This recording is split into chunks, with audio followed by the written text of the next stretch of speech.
already did supplementary. Yeah, we see.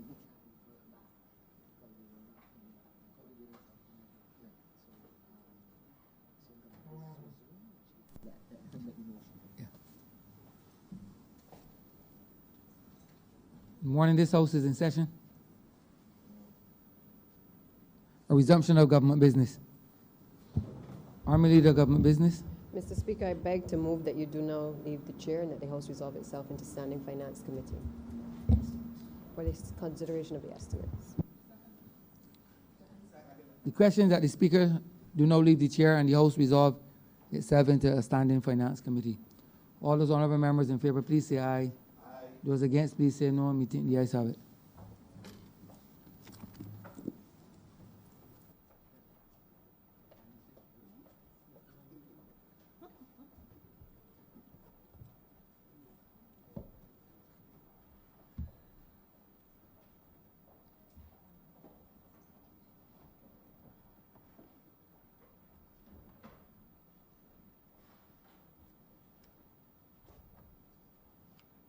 This House is now in Standing Finance Committee.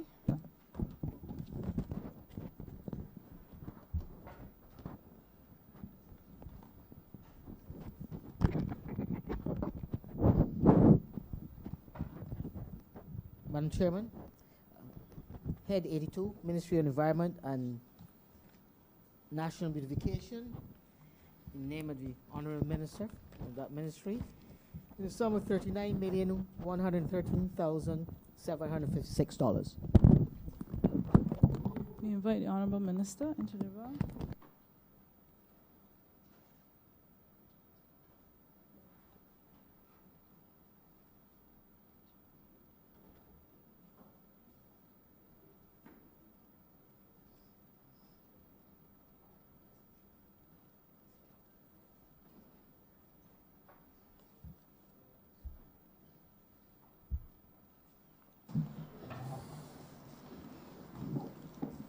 Good morning, Madam Chair. Good morning. Good morning, colleagues. It's a great privilege for me to serve as Minister of the Environment and National Beautification. I want to thank the Honorable Prime Minister for this opportunity. I also want to give thanks to the people who elected me as well, to be able to sit in this chair, which I never thought I would ever be in. Probably sitting somewhere else because of your struggles and upbringing, including the prisons. But fortunately, I am here. I am here with the required compassion to represent the interests of the people from whom I sprung. So I want to tell you how deeply I appreciate the opportunity to be able to speak to you this morning about the performance of the ministry. I'm assuming that it is my right also to invite all the officers from my ministry to come and be part and parcel of this assembly in the well. Yes, sir, you have the right. And I would just like the officers that are selected to come forward.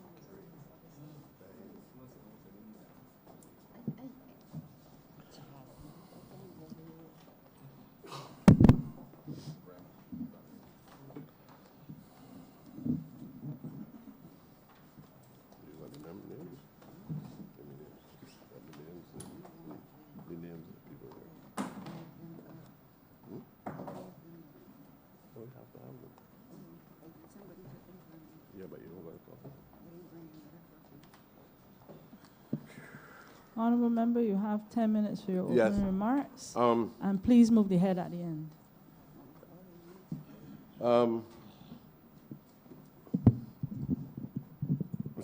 Madam Chairman, I speak on the presentation of the estimates of head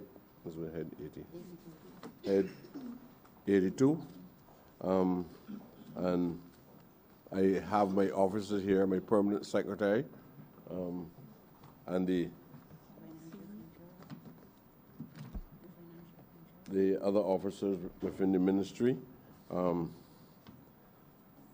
I have with me Ms. Daphne Kelman, permanent secretary, Steve Devenish, Mr. Anthony, who is the Natural Heritage Department director, Anthony Headley, who is the director of the Environmental Protection Department, Kathy Andreaton, financial controller, Janice Jones, general manager, acting general manager of the SSA, Wayne Alves, general manager, acting of the National Conservation Commission, Mr. Travis Sinkler, senior environmental officer, policy research, planning and information unit, Mr. Ricardo Marshall, project manager coordinate, the coordination unit, Mr. Nigel Jones, senior technical officer, National Botanical Gardens, Mr. Ron Goodrich, environmental officer, policy research, planning and information unit, and those I think I've covered all those that are present here with me. Madam Chair, 4 decades ago, this ministry was perceived as insignificant to be a central part of the governance of this country. It was said then that such a task may only require 2 hours of work a day.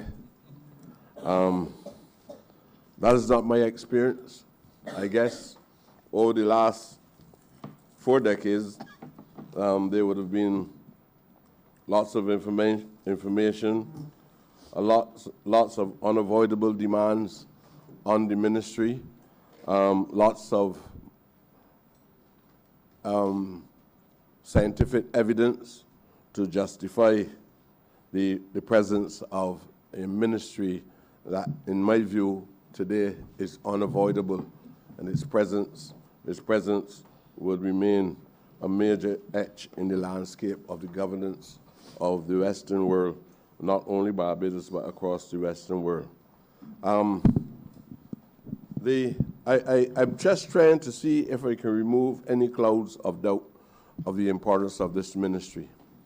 And that although there are departments that are equivalent to what some ministries are likely to be in other parts of the world, and I'm talking about departments like the sanitation services and the NCC, the reality is that this ministry is made up of a number of departments, and I will speak to that eventually. But what I want to say to you, Madam Chair, is that I would like to place my presentation within the context of some philosophical justifiable reason for the existence of the ministry and why it was an unavoidable plank in the governance of Barbados. And I will stretch it far to the establishing of other forms of governance and other types of thinking that occur at some point when existential circumstances or crises emerge in the body politics, but also in the challenges of the survival of man and in the challenges of the evolution of man and all other living species. Now, 18th century, 19th century, latter 18th century, 19th century, you would have had some of the greatest thinkers across the Western world. Unfortunately, I can't make much reference because the history books did not make much reference to the major African contributions in the circumstances. But we had good thinkers, must be respected, like Herbert Spencer. We had we had Herbert Spencer, we had Darwin, who spoke about the survival of the fittest, because he recognized that because of the changing environment and because of the shortage of food in comparison with the growing of the population, that we had to find some equilibrium in order that these two necessities would survive. The chances are that if some equilibrium did not come about, those on the margins, the most vulnerable people in the society, would be no more. We had other thinkers who felt that natural disaster would also bring some level of balance to the existence of man and other living species. So in general, what you were saying is that the most vulnerable in the system was on the front line of becoming non-existent if the required changes and adjustments were not made. Then came the industrial period, where some of the things that we are now fighting with, moving out of feudalism, some of the things that we are now fighting with, and you know the feudal system itself, we had that military and dominant attitude by those who were landowners in the system. And you had small people just struggling, fighting within the cottage industry and things like that. But with the developments of industrialization, not only as a result of fossil fuel, but also out of the struggles of those who labor within the sugarcane fields, the sugar barons was able to acquire wealth and expand their so-called territories in Europe, France, England, Spain, all of them. And oil was the major source of energy. And today we are now finding means of countering the ramifications of the use of those different forms of energy, different types of energy, and we're looking at things like alternative energy. The ministry now has the responsibility to be in the forefront of coming to being in leading an alternative path, because what was glorious then is not glorious now. The use of fossil fuel and emissions of gas into the atmosphere has created many problems for us. And at the local level, the regional and the international level, there are ministries of the environment now addressing these specific issues. Climate change obviously brought along with it the rising sea levels, the forces of wind change, the hurricanes are now at category 5. We are having problems with drainage systems, we are having problems with water levels. Along with that, there are multiple environmental issues that we have to deal with. So you would recognize that the various departments of the government with many different functions and responsibilities. The ministry itself has to deal with the biodiversity management, because obviously there are lots of species that we saw before that existed then that are no more. But there are also species that are in danger. And there are also species that we will have to find a way, especially if we perceive them as part of our indigenous indigenous entities within the ecosystem. We'll have to find a way of trying to repopulate the society with these things, like the ass, the donkey.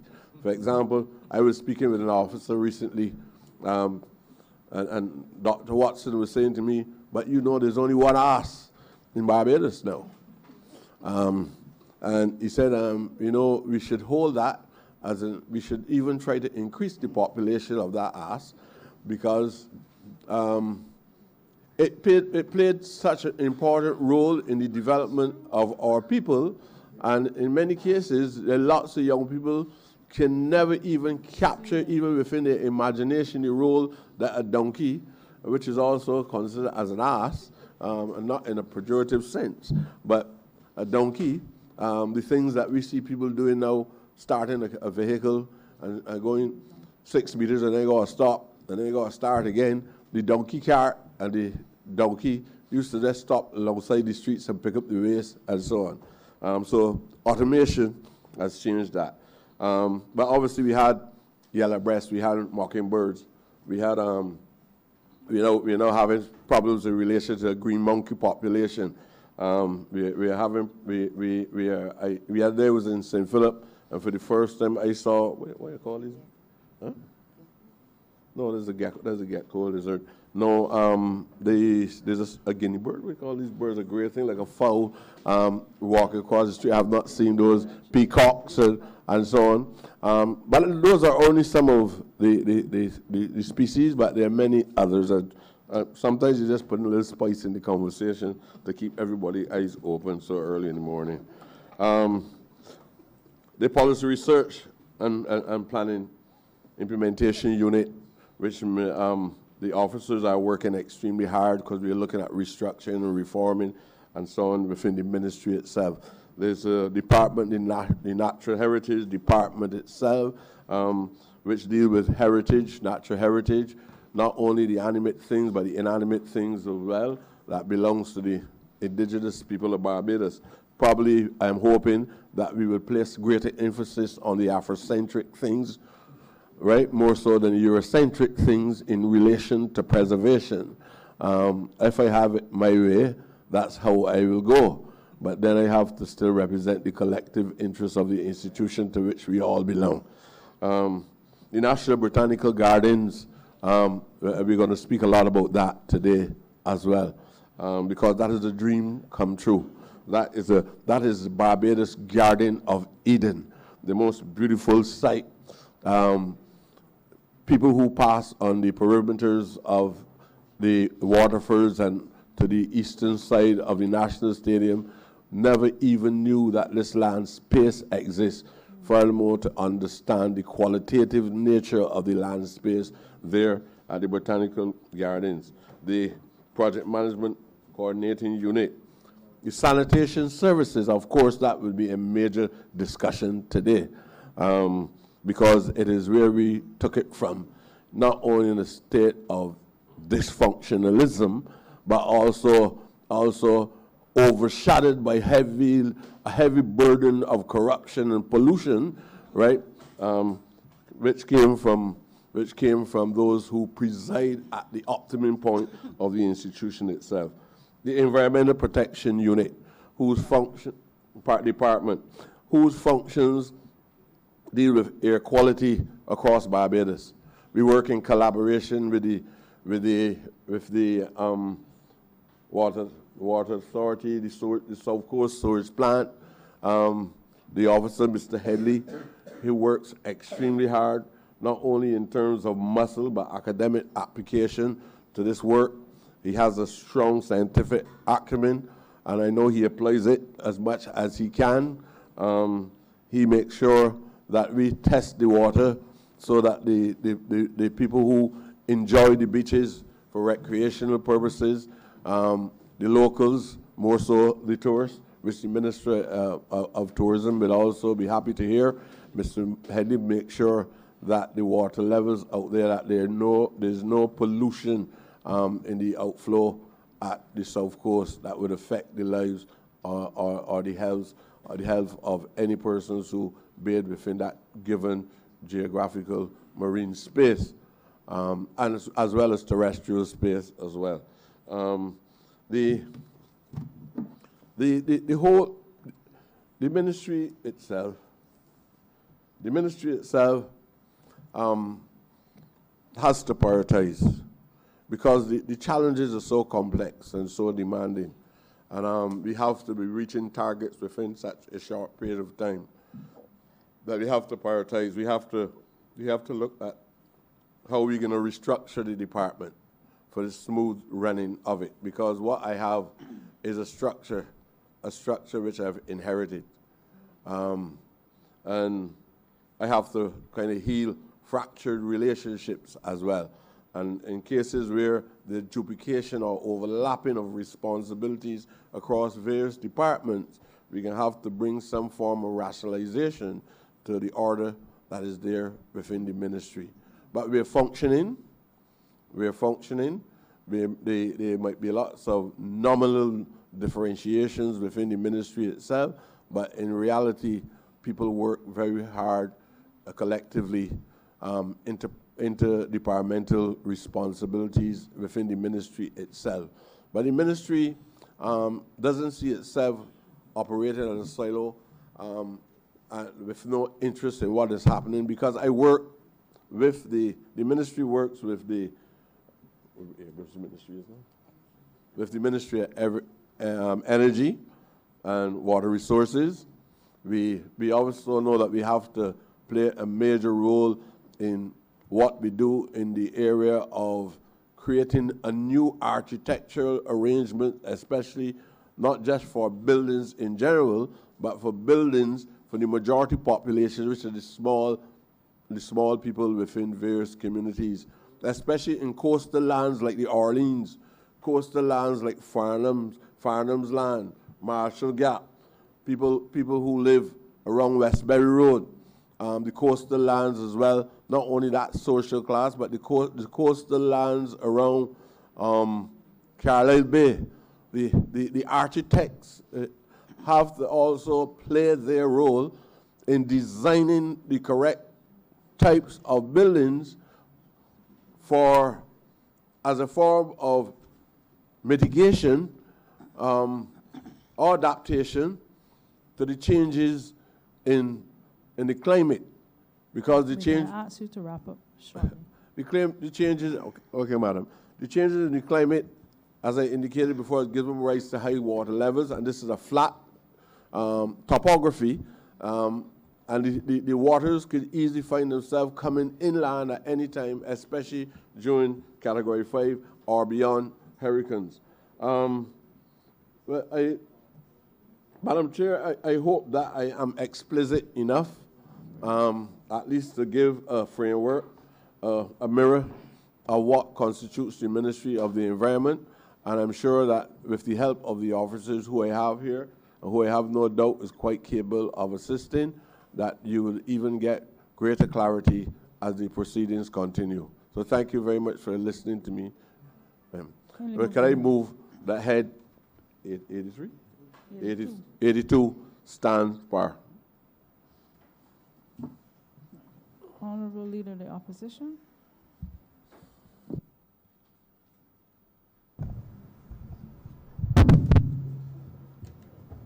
Thank you, Madam Chair, and I thank the Honorable Minister for his opening comments and setting the stage for this focus on this head. First up this morning, I thank him for the work he's doing in the ministry,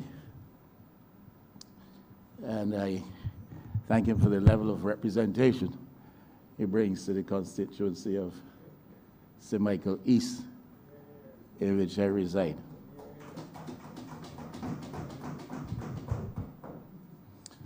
And I know he's a man with his ears to the ground, and I will put to him a question shortly, Madam Chair, and I'm sure his response will provide proof of that he listens well to what his people are saying. So I will forego my opening comments and go straight to a question or two.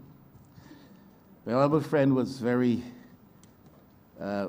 philosophical in his opening comments and took us back a couple of centuries to the philosophical thought that dominated then with reference to how societies evolved and how in the process of that evolution societies dealt with the problems and the tensions which arose, and he referred to the era of people like Spencer, who would have posited the view that population growth, which is exponential, tends to pose quite a bit of problems through that growth in a context where the provision of goods, services, food supplies cannot keep match with that exponential growth in population, because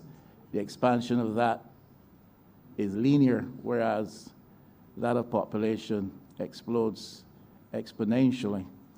When it happens, that a population dynamic is such that it creates heavy demand upon the ability to provide for the populace, for society to provide for its population, then the regulator, in this case the state, and in that case the state, in this case the state as well, would have to step in and address the tensions arising out of that. I think, of course, he also drew reference to people like Malthus. Some people say Malthus. A similar theory that demands outstrip the capacity often for societies to provide for its citizens, creating challenges and tensions. I would imagine, therefore, that the estimates which the Honourable Minister and his team bring to the House today will reflect in a fairly clear and specific, definitive ways the Ministry's plan for addressing those challenges and those tensions which are brought before the state today in terms of its capacity to provide for its citizens. In this case, we're talking about environmental considerations and sanitation services issues.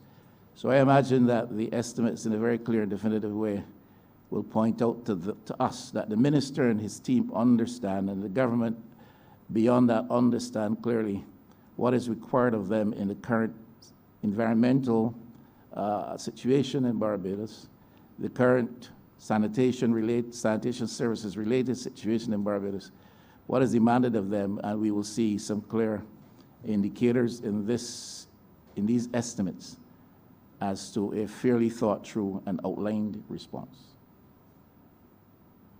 That is one question. And the second has to do with this garbage sewage tax. I live in St. Michael East, and I hear it said by many in St. Michael East that this garbage tax is particularly burdensome. In fact, they treat it as water rate increase, and that's how it is expressed. Water rate's gone up. So it's particularly burdensome. It may seem to some that it is just a minimal increase, and the position may be put that our rates relative to water provision in Barbados perhaps are among the lowest when compared to others in the region. I have always said when that argument is put, the equally forceful argument must be put that our energy prices are among the highest, and therefore it offsets any concession that we may have in terms of provision or supply of water. But the fact of the matter, Madam Chair and Honourable Minister, is that people find this particularly burdensome. It is not a standalone situation, but it is applied in a context where there are other user fees and charges, increased taxes,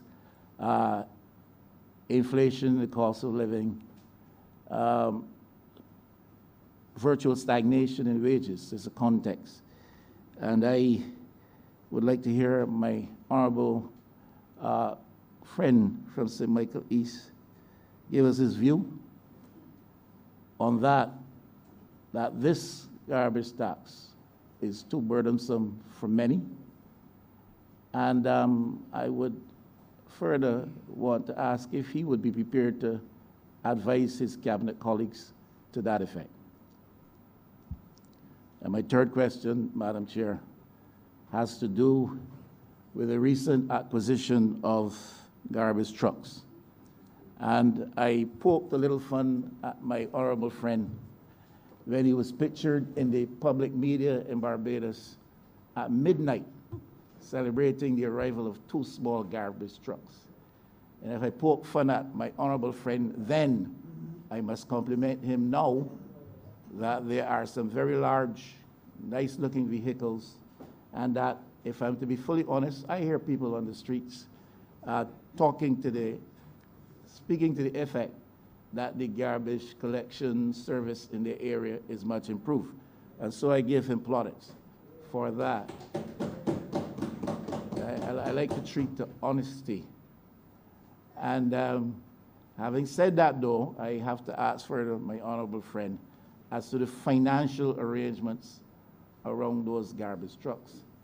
Because it is not only out there being said in some circles that the collection service has improved, it has also come to my ears more than once that there's some issues around the acquisition of those garbage trucks, perhaps relative to the financial arrangements. I've even heard it said that my honorable friend, being the minister responsible, did not even know that the trucks were going to be ordered. And I know he treats the honesty as well. And so I would like to hear he and his team speak to the matter of the financial arrangements around the ordering and acquisition of these garbage trucks, and whether or not there are other orders for garbage trucks with which he may now be familiar that are also in play. Sorry to have taken that long, ma'am.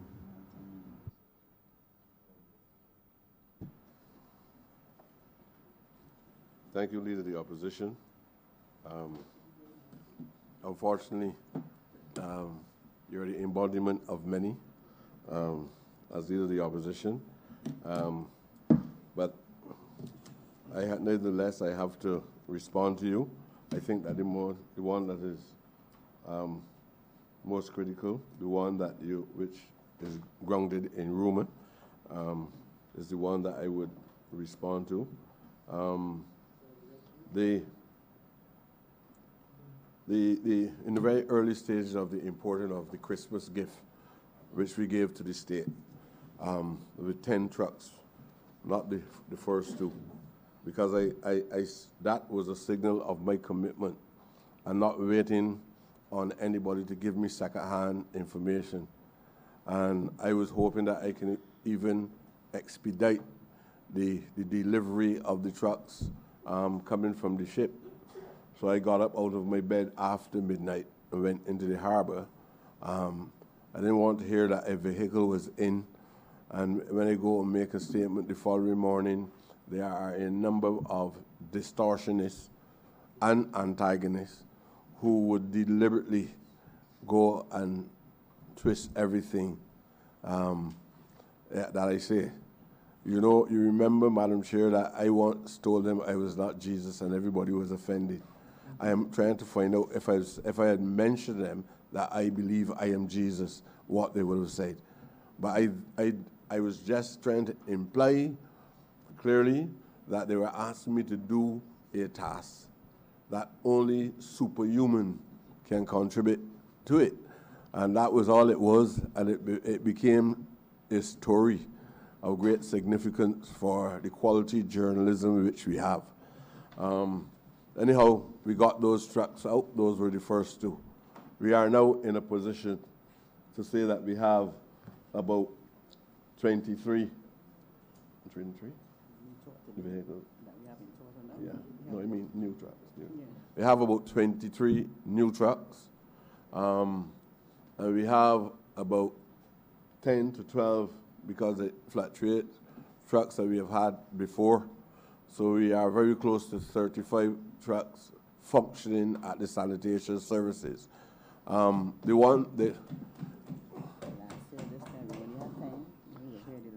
Last year, while we were here, we were in possession of 10. I know that the former and the rejected Prime Minister of the last group, and deservingly so, had a lot to say about the bringing in of trucks, and said that I journeyed through my Lawrence Hill and Lickridge Village and the Ivy, and I punched my hand in the air and say, hooray. The reality, Madam Chair, is that the manner in which the sanitation service was run prior to this government coming to office, the situations up there was deplorable. Contracts were given with inflated prices. We have subsequently renegotiated those contracts.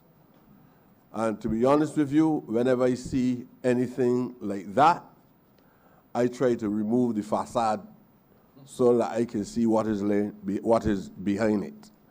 And if a government can pay $2 million a month to an enterprise for service, but the enterprise can come back and renegotiate it with this government who function on different principles altogether, and we can see a reduction of 50% of the total amount, then I have reason, if I am lucid man, I have reason to be suspicious. We found, in fact, the minister before took pictures after washing off trucks and stood alone in front of them and tried to impress upon the general public that he had imported trucks into Barbados, and he never, ever import a toy truck. There are all kinds of things going on up there. The mess is as such as that we are still trying to unearth, not infelicities, things that have got the potential to emerge as felonies.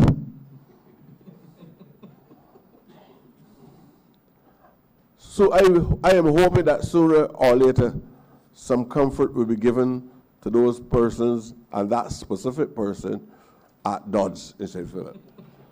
We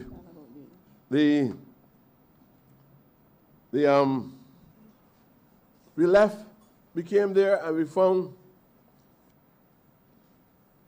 the department owing $27 million for $27,497,130.63 to the National Insurance Department.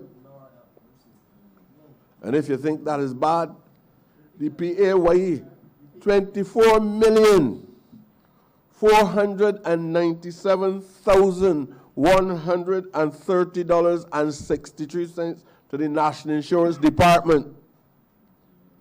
You think that is bad? PAYE, $10,679,075.34. That's not all. $34 million to SBRC and other supplies, other small businesses and so on. $3,423,403.82. Now, we had no money in the consolidated fund. This was a question now of urgency. This is almost tantamount to what Malthus talked about. Crisis. Sometimes when a government does not function the right way, it could end up with many people becoming deceased entities because of all the issues that are likely to break out as a consequence of not being able to move the waste off the ground. We were in a crisis. We could not escape it. The general public was shouting for murder. Sooner or later, a new government would not be able to say, I am sorry, we apologize, we don't have the money, it is not our fault, so we had to do something. So we had to take into consideration the opportunity cost, asking the general public to bear with us in the circumstances while we bring the levy into place, because we could not pull it from the consolidated fund. And we then had to use that money to save two major units within the governance of Barbados, which is the Water Authority and the SSA. You can imagine, and I don't have to tell you, if you check the clippings from the newspapers, because you don't have any record of what comes through the television or the radio, but if you check the clippings from the newspapers, at that specific point, we had to make a decision. There was no time at that point for us to be filibustering about what we should do or what we should not do. A decision had to be made. And as a consequence, the government had to put the levy in place to address those circumstances. Leader of the Opposition, again, you asked the question. So, ma'am, with your leave, just for clarity, I understand the minister to be saying that the government, faced with the tensions between the demand for the service and the incapacity on their part because of lack of funds, had to impose the levy. Yes. I just wanted to clarify. Yeah. And if we could get back some of the money from those who took it, we would be in a better position to avoid. That's another matter. I wondered, the question really was, would he be prepared to acknowledge it is burdensome and to say to the chamber, I am willing at this stage now we have gotten to this place to advise the removal of that particular levy. No. If you were in a position where you had no food, and then for a short period you discover that you can eat at least one meal, you also know that we love breakfast, we love dinner, supper, and everything between that. I think that we are now at the stage of, we are now getting breakfast. We were on our deathbed, wallowing in starvation. And we are now getting close to a reasonable balance. But you know your party's philosophy is that if you're sending a fellow on a long journey, all you need to do is give him breakfast. Lunch doesn't matter. Dinner doesn't matter. I think you were making a mistake, probably because you're seeing my face. Because you're seeing my face, and you know at one time I was in another place with another group, and I remember them talking about bus fare and lunch money. But this is not the same body of governance that you're talking about. We are not part of the ridiculous. We understand the importance, and that is why I have great respect for this ministry. I've worked with the staff in this ministry, Ms. Jones. I'm going to let her speak to this too. Ms. Jones and my other officers. I don't know if the Messiah has endowed me with a great gift. These men and women are people of great compassion, and they don't stop entering the element of compassion in their discussions with me. Although they're scientists in their own right and administrators, all of that is undergirded by passion to make sure to protect the lives of human beings. And Honorable Minister, Madam Chair, I am trying to assist the minister in reinforcing the view that this ministry is important, its work is important, and that's why I said it in the same philosophical frame that the Honorable Minister did, because he seemed from his opening comments to be laboring under the perception that there's some among him, perhaps among his colleagues, who do not appreciate the importance of the ministry which he leads. So I'm trying to help him to establish that. But you can't win a government with a percentage in which you should know equally as well as me, with the percentage of people that really support it, without having some of those elements being part of the entire governance. And this governance do not exclude people and other agencies that are not even part of the government body itself. So from time to time, you have people who try to push back. And there are people who, if you put on a cent as the aggregate figure for taxation, will tell you that it is burdensome. But I believe that as long as you can justify why you had to do it, we live in a society at one time where there was no tax, there was no wages, no salaries. And this government has a history, and you know that, a humane history, that we are very concerned about protecting the vulnerable over a number of years, and I don't think there's any, I know that there's no effort, certainly I would not be part of a government who don't consider as primary the concerns of the most vulnerable in society. This is the Ministry of the Environment, and I put the interests of the most vulnerable on the front line. I don't talk about environment as though it's an abstraction from an abstraction within reality. I talk about the environment because I know who are the people who are likely to be most affected by what we do or what we do not do within the Ministry of the Environment itself. And it is on that basis that I can actually explain to you. But I think the one that I want to talk to you about is in December. It's just a coincidence, and probably a real timely one, and it also occurred with the celebration of the birth of our Lord Jesus Christ, the arrival of the trucks, and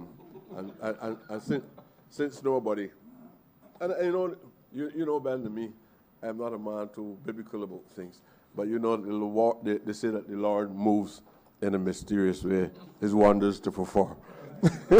For Christmas, they could wonders to perform. Imagine that this people having reason to be concerned. Some people try to still place it deep in controversy, although all these signals were very clear. This is something divine that has occurred. And when I went to the harbor, I told the people, this is your Christmas gift.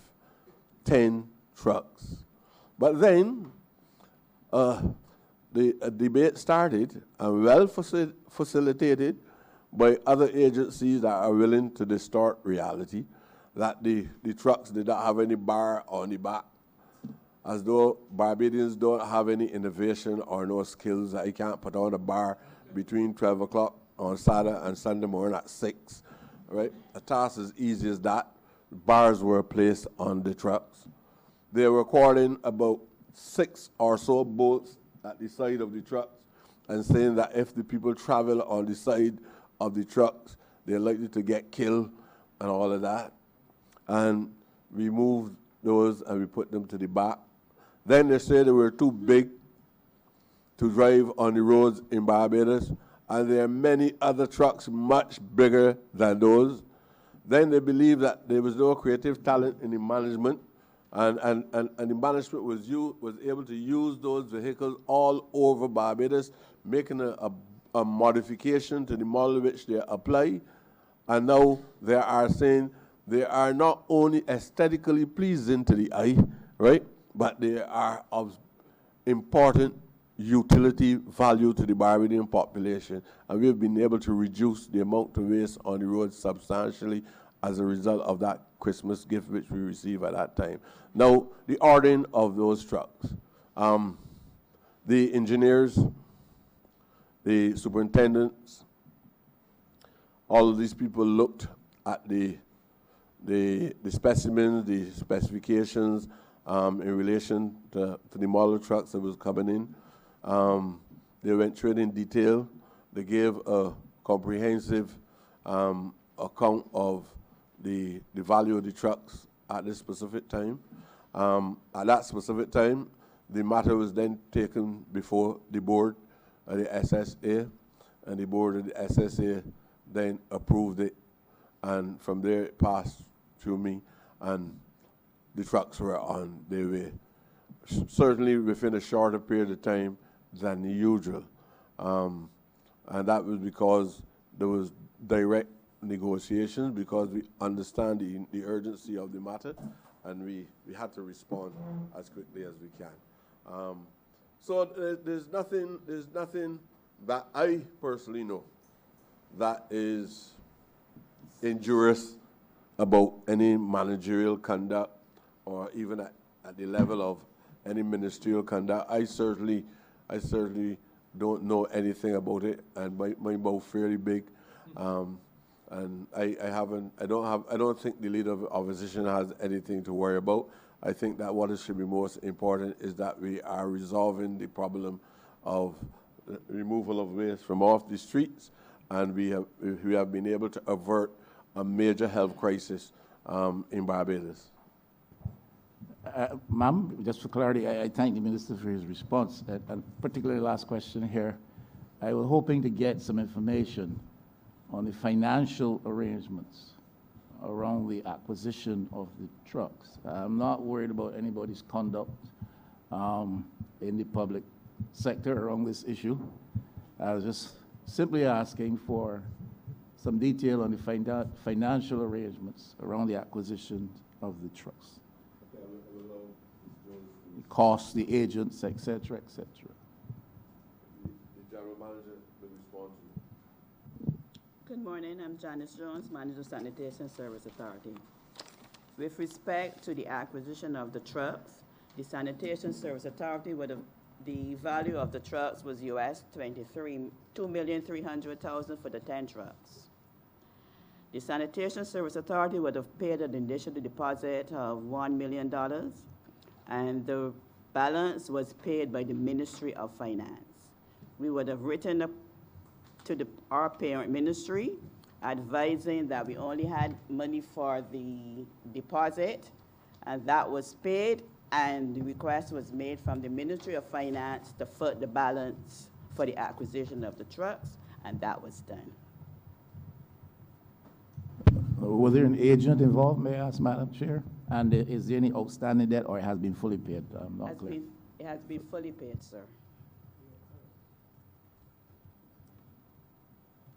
He asked if there was an agent.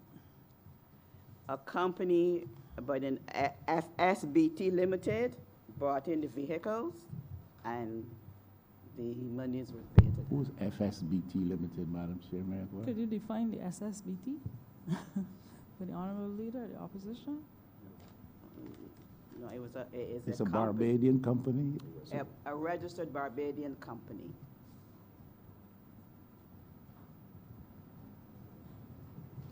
That's as much as we can get. Yes. What more do you need? You're covered? Okay. Honorable Member for St. George South. Thank you, Madam Chair. And a blessed good morning to my very, very good friend and colleague, Minister Prescott, and his team, that comprise the Environment, NCC, and the other agencies, Ministry of the Environment. Madam Chair, I sat and I listened to the question posed by the member for St. Michael West. And I don't intend for my words this morning that I will echo in this chamber to be contentious in any way. But I will begin by congratulating the minister and his team for the sterling work that they have done to clean up this country. Not only clean up this country in terms of garbage, in terms of debris, but in terms of corruption. And I listened to the member for St. Michael West, who in his right can question anything. But the member for St. Michael East, in his response with respect to trucks and going to the harbor to see trucks and how much money was spent on trucks. I can't answer for the member for St. Michael West, for St. Michael East, but I could answer on behalf of this government to say that no matter how much money we spent, and we did not overspend, can't compare with the building that is up in St. Thomas at Vaucluse sitting idle. And I bring a message from the people of St. George South to the minister, who spends a lot of time with me in St. George South, because the people are very happy. Because garbage, the issues that we faced in 2018 when we came to office, are no longer. And I want to thank the Sanitation Service Authority, from the chairman, the general manager, the officers, some who live in St. George South and who looked after St. George South, they shall remain nameless. But the people are very happy, and I can speak for the entire Barbados. We came from a time, Madam Chair, when we could not get garbage collected in this country before a 6-week period or even 2 months, to now seeing garbage trucks daily and every other day. And I think this chamber should congratulate the member and his team for the sterling work that they have done in such a short space of time. And I'm not going to ask the member how much money he spent on garbage truck, because I know that is minuscule to the amount of money that was spent between the period 2008 and 2018 on a number of other things, including corruption. So I enter this debate to bring some clarity and also to ask the member a simple question, and one I know that will please the people of St. George and the other members, the constituents across the country, because you have employed 12 members from St. George South.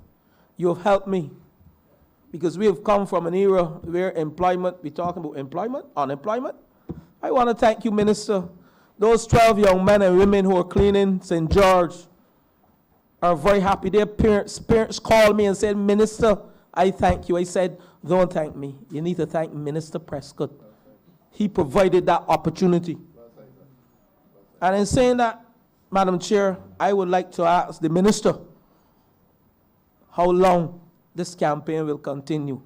Because I would love to clean up at least 25 more places in St. George that I have. So I pose that simple question to you, but very important question. Because you made a statement in your preamble that you've ridded this country of the possibility and the dangers of infectious diseases as a result of the cleaning that we are doing. So I pose that simple question to you.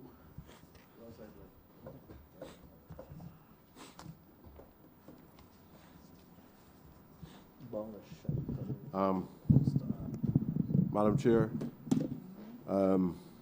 the program that was introduced at NCC, again, was a necessity. Normally, Barbadians on the eve of Christmas, there is a strong passion to be able to enjoy all the niceties that all of us enjoy. And again, it was not an exercise in intellectualism.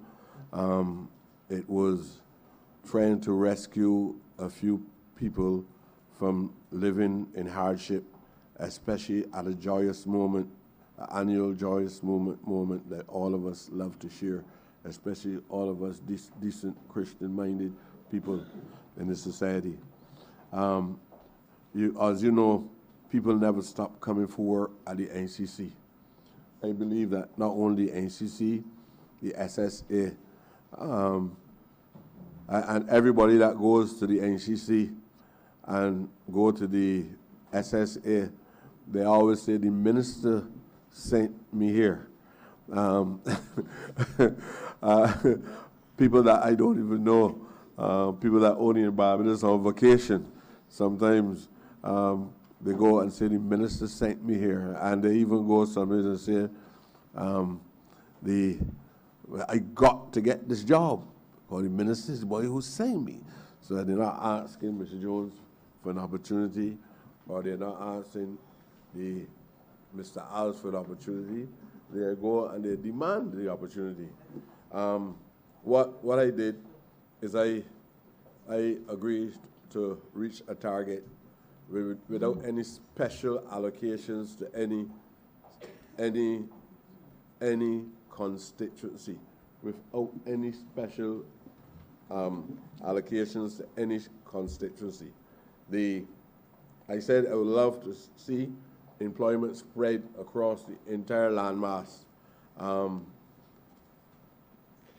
I don't work at NCC. I don't play an actual role in the administration, hands-on role.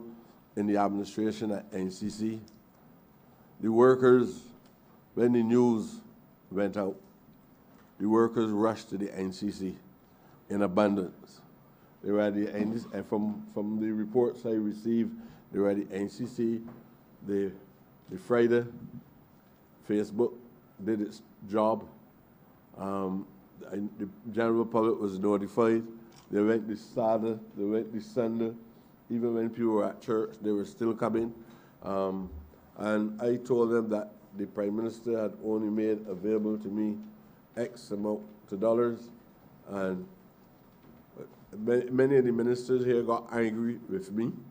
There was even news out there that I had employed 50 people from my constituency out of the total number. I came under the hammer at a special meeting in relation to these jobs. And then there were many narratives on how the jobs were given out. And I did not even select anybody from my community. I told them, go to my personal assistant and speak to her, register at the NCC, and I believe that you stand a chance. There are some MPs that would have responded favorably, and some MPs probably got more than some. But based on the maximum amount of jobs that I was supposed to give out, some people who believe that equity should prevail divided the number and said that it was unfair if the people at NCC should give 50 jobs to Prescott and 2 jobs to somebody else and all of that. And it was on the basis of a principle that I heard being advanced around, not in any formal conversation, but in informal conversations, that lots of people understood that they could not abuse the system, and I personally did not going to do it. I didn't try in any way to influence the outcome, but I trusted the judgment of the staff at the NCC for the selection of the workers on that occasion, and we employed over 300 people in these circumstances. Initially, the program was to run for 6 weeks because the Prime Minister told me we were operating on the financial constraints, and whenever she's in a position to be a little elastic in terms of re-employing persons into the system, she is prepared to do so. I could not spend more than what was given. And it's on the basis of those limitations that the policy was introduced to the NCC. Subsequently, when the money was exhausted, I made a mercy plea to the Prime Minister. I said, even if we have to sacrifice things that other people enjoy, so that we will have money available to us to help these poor people, I will love. And the Prime Minister then discussed the matter with me when I put the model before her. She did not dictate it. I asked her, well, if we don't have money, is it possible that I can have a week on, week off model to apply? And within 1 week after they came off, they went on, week off. I did not influence or dictate it in any way to the NCC who should be employed and who should not be employed. I have members of my family, and I don't support nepotism. I have members of my family who today believe that since you're my cousin and the whole world getting work, then I should be getting work, to the extent that has created some tensions within the family relationships. So there's not a modicum of undermining, not a modicum of being unfair, unjust in any way. I did what I felt was right from the position that I was in, and then I left everything else to the honesty and the capability of the officers within the NCC. What I can tell you is those workers are on week on, week off. The money which was allocated and it is clearly mirrored within the supplementary which I have had. We'll take them down to the end of March, but I'm having some good words from the Prime Minister. She tells me as long as when she looks back at the figures, she will make sure that we continue the process in the post 2020, the 2019-2020 period. So we will go into the new year, hopefully based on that understanding that the people will continue to work for the remainder of the year. Honourable member. Thank you, Minister. Minister, I can't call you Jesus. You didn't turn water into wine, but you have done a miraculous job, close to a miracle in this country thus far. Keep the good work up in that area of beautifying and cleaning Barbados. My next question to you, though, Minister, and your team, the whole aspect of derelict vehicles on the park for months and for years, and I spoke to you about one of them recently in that corner, you know, that border. I think is the member for St. Michael Southeast and yourself and I at the corner of that valley. I'm just using that as an example because I know other members would have similar situations that I'm speaking of, even the member for St. Michael West.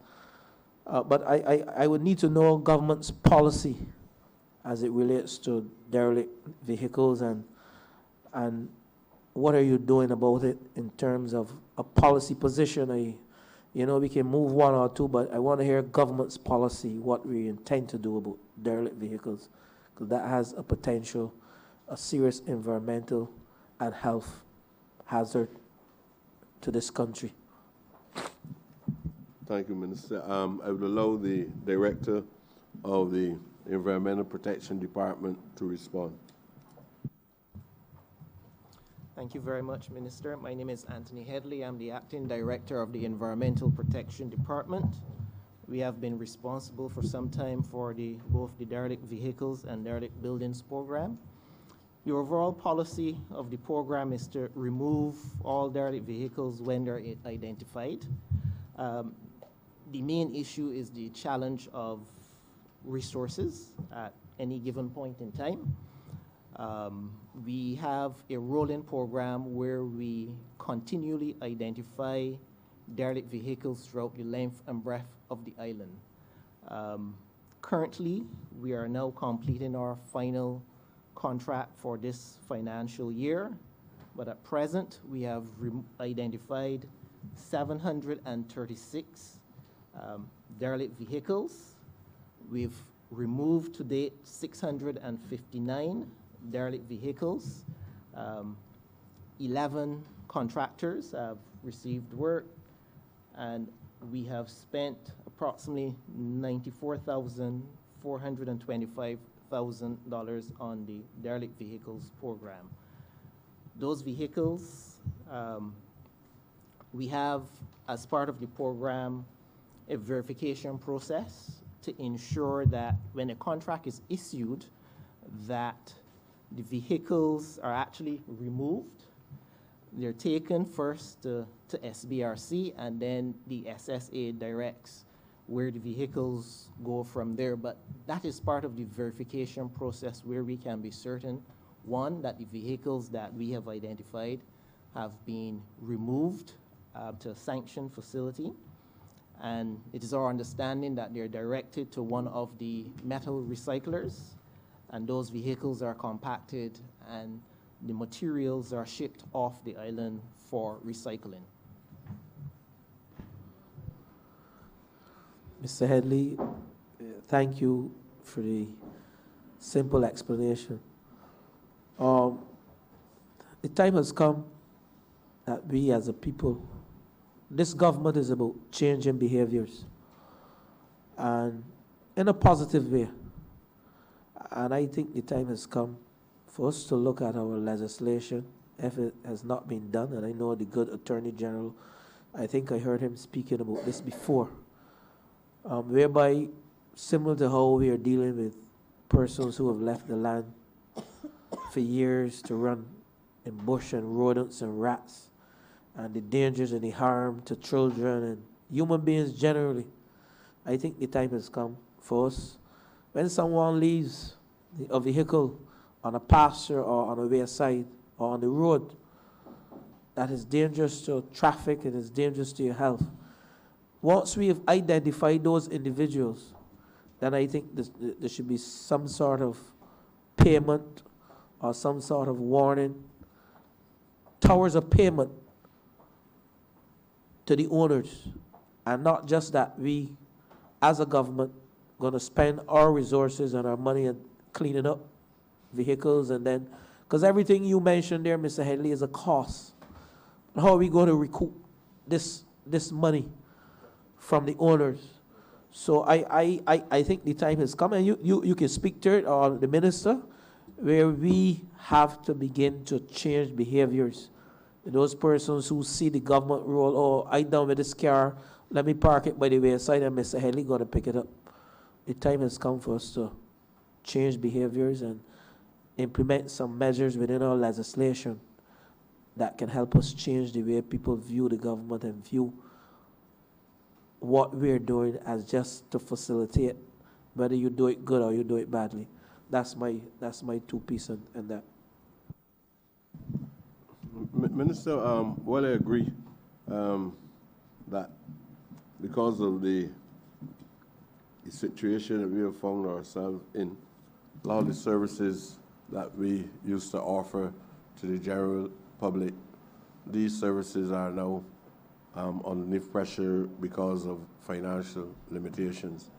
But I think that we must always be cognizant of the point that was made by the leader of the opposition, that there is only so much people can bear. And my view is that the people are also experiencing forms of depression coming out of the state. In other words, people are surviving, and we are here at this time helping them to survive, and hopefully and gradually with these, we'll be able to allow these people to enjoy a much higher quality of life than they've been enjoying prior to this government coming to office. Neither do I agree that in every instance where the government cannot finance a service that is a reflection of humanitarianism, that government should place the financial burden, because sooner or later the people's backs will be against the wall and the people will respond. And I'm a practical man, where people sometimes tend to forget that we still have to go back to the judge and the jury every 5 years. And if you do things for the purpose of massaging your own ego, then the time will come when you will have to do a lot of begging and pleading and hoping that people would grant you mercy and give you an opportunity to serve again. And I am always one who cautioned my government with all the good intentions to try not to drive us to that point where when we go back to the people, we are forced to go on our knees and beg. We can always explain, and I think any reasonable people would understand. I believe that the level of literacy in Barbados is at a level that people will reason. They understand that in 2 years' time, and right, as the minister rightfully said, nobody can perform miracles. And as much as we would love to do many things, I mean, take for example, we had to get people, we had to make sure that we allow people with that intellectual capacity and ambition, even when some of them don't have the capacity, and they had the ambition, we make sure that we find a way of facilitating them in the area of tertiary education. That was something that sent this society in a sense of hopelessness prior to this government coming to office. So we always have to be cognizant of those challenges that we're facing, and I don't think that we can always solve all of them by imposing more and more taxes or levies or duties or whatever title you apply to it. the deductions on people's disposable incomes. People need to be able to spend and eat and live good as everybody, any other person. Thank you. Honorable member for Christchurch South.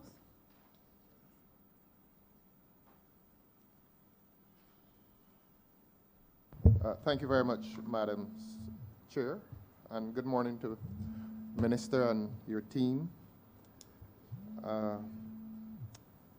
wanted to make an intervention on the issue of waste disposal and to indicate that when we were children, we practiced a form of recycling. And Minister, I feel very comfortable saying this to you since I believe you and I belong to the same generation, believe it or not. And the same class. Oh, yes, yes, yes. We'll come to that in the next question. And look, our bicycle tires used to become a part of the seed gun. And our milk tins used to become a part of the roller. So in our own way, many years ago, I wouldn't say how many, we were practicing recycling. But I want to say to you what you know, that a heavy initiative that needs to be taken by Barbadians on the question of waste disposal, a heavy initiative needs to be taken on the issue of recycling. I sometimes dispose of waste at home, and I feel guilty. The plastic bottles that contain juices, I throw those in the garbage, and I feel guilty. I say to myself, but this really is not garbage. It should be recycled. And I'm happy to report that I represent a constituency which is leading Barbados on the issue of recycling as an essential component within the larger scheme of waste disposal. That we dispose, perhaps, I don't know the figures, but 50% of what we dispose ought to be recycled. And that will go a long way towards solving the problem of waste disposal in Barbados. We need to invest heavily in recycling.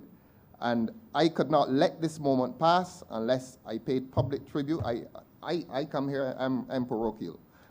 Unless I paid public tribute to the Atlantic Shores Network that does recycling on 2 Saturdays, I think, in every month.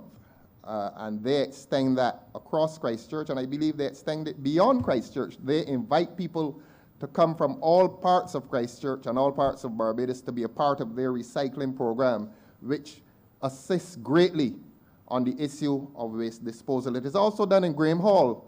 The residents of Graham Hall have a recycling program going there, and that assists your ministry and your department, your Sanitation Service Authority, greatly in terms of waste disposal. There's a small community called Ashbyland in Oistins.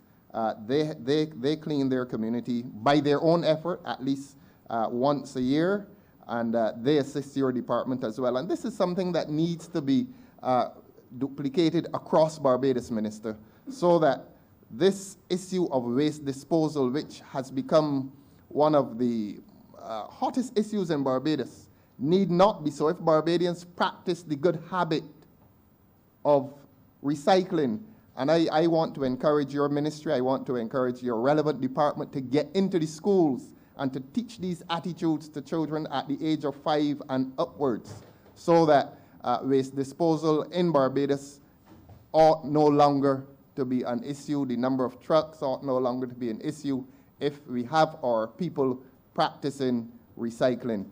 Again, let not this moment pass unless I name a few of the persons who are spearheading the recycling effort in my constituency. That's Mr. Barney Gibbs and Mrs. Shari Lobo. There are others, but those are the 2 main drivers behind the initiative to add recycling to the whole exercise of waste disposal. And my question to your ministry and to your Sanitation Service Authority is this: how far advanced is the initiative to make recycling a part of the entire effort of waste disposal in Barbados? I thank you. Yeah, very important question, and really it's addition to the progressive direction that the ministry is going in. Let Mr. Ricardo Marshall respond to you in this regard. Good morning all. Ricardo Marshall, the head of the Project Management Coordination Unit in the Ministry of Environment and National Beautification. Thank you for your question, sir. We have been working for a very long time on the Integrated Solid Waste Management Program in Barbados. And I'm pleased to say that under the efforts of that program, we've been able to move our diversion rate of waste from the landfill to 70%, one of the highest in anywhere in the Americas that you will find. What we have sought to do is to see waste as a resource and to work with a number of private and public sector partners to bring it to the level where we are right now. There are a number of existing waste brokers, and I say waste brokers rather than recyclers because there are waste brokers. We produce very little product from that is utilized here. But what we seek to do is to process that material in some way, usually to reduce the awkwardness of the size so that we can increase the volume that is exported overseas, and that is then recycled into fresh product. We also have recycling that goes on here, for example, through SBRC and the production of mulches and additional soil amendments and that sort of thing. So we have a number of private sector entities that work with us, and key in allowing that system to work is the existence of the Returnable Containers Act, which puts a refund deposit on items, and we have just sought and received approval for an amendment to the Returnable Containers Act so that it no longer just covers beverages, but recycled containers. So you're dealing with all plastics, glass, metals, and we're right now discussing with the key entities out there who are involved how exactly the revision and the amendment is going to be executed. A number of persons were mentioned by the Member of Parliament who spoke with respect to activities in the communities. There are a number of other communities across the island that are doing similarly, some of whom we have worked directly in partnership with. We also have programs across the government service with various government entities who are doing that level of diversion in their programs. I must caution, however, that one of the issues that we're facing is markets for these products internationally. The world that we are living in that respect is changing dramatically, and we're seeing a lot of Asian companies that normally would have taken materials into those Asian countries no longer doing so or limiting the amount of material that they're taking. So we are right now looking at ways in which we can effectively utilize those materials, both in terms of local recycling programs, in terms of reuse, in terms of guaranteeing markets that we can find so that we can put a curbside recycling program in place that makes sense, but also to look at how we can recover energy from that waste in an effective way. And we've been in discussions with other agencies, including the Ministry of Energy and Water Resources, on that matter, looking at a way in which we can do waste to energy, that Barbados is not a guinea pig for others, but that we're utilizing technology that is sound and accepted internationally. Thank you very much. Minister, before I arrived here, I was listening to your introduction, and as is usual, you invoke the names of several philosophers. And I want to congratulate you for your consistent defense of the dispossessed and the underclasses in Barbados. Whatever philosophical position we take on that, and they're varied, yours has been a consistent voice, a most consistent voice in defense of those whom you represent in this chamber and elsewhere with great fervor. I cannot replicate the passion of the Honorable Member for St. George South, but I want to join him in thanking you, expressing deepest gratitude for the relief that you have brought to the lives of persons on the cusp of Christmas who would have gone into that festivity with nothing in their pockets and perhaps even less in their fridges. And you saw it fit to give them employment, and to give employment that would enhance the appearance of Barbados.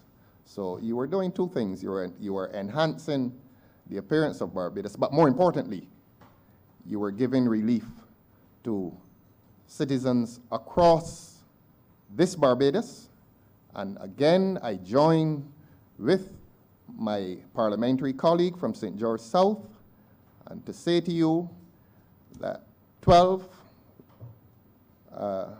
you made a difference to 12 souls, and that I cannot find words to express the gratitude to you, but if you wish me to find words in keeping with the philosophies that you normally espouse, I wanted to say a few weeks ago before we left the other building that it reminded me of the economics of John Maynard Keynes.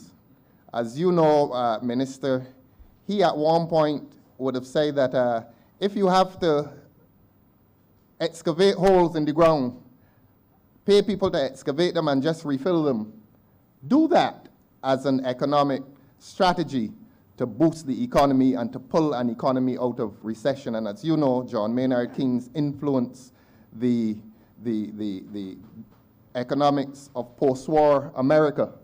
And what you are doing is reminiscent of that in an economy that claims, the economists will tell you that we have been in recession for some time, that we are not yet out of that recession, and you may not be aware of the significance, you may not be aware of the significance of the policy that you pursue, and I want to encourage the government to broaden that enterprise, that initiative, in creating employment where the private sector finds itself either unable or unwilling to create employment in this country. The state must do it.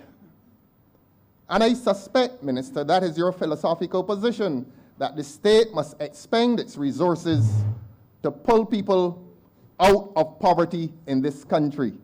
And I want to join with the Honorable Member for St. George South in congratulating you. I want to commend, if it is Keynesian economics, I want to congratulate you and commend a broadening or an expansion of that Keynesian economics that will make a difference in the lives of certain individuals in this country, and indeed that will make a difference in the life of this country.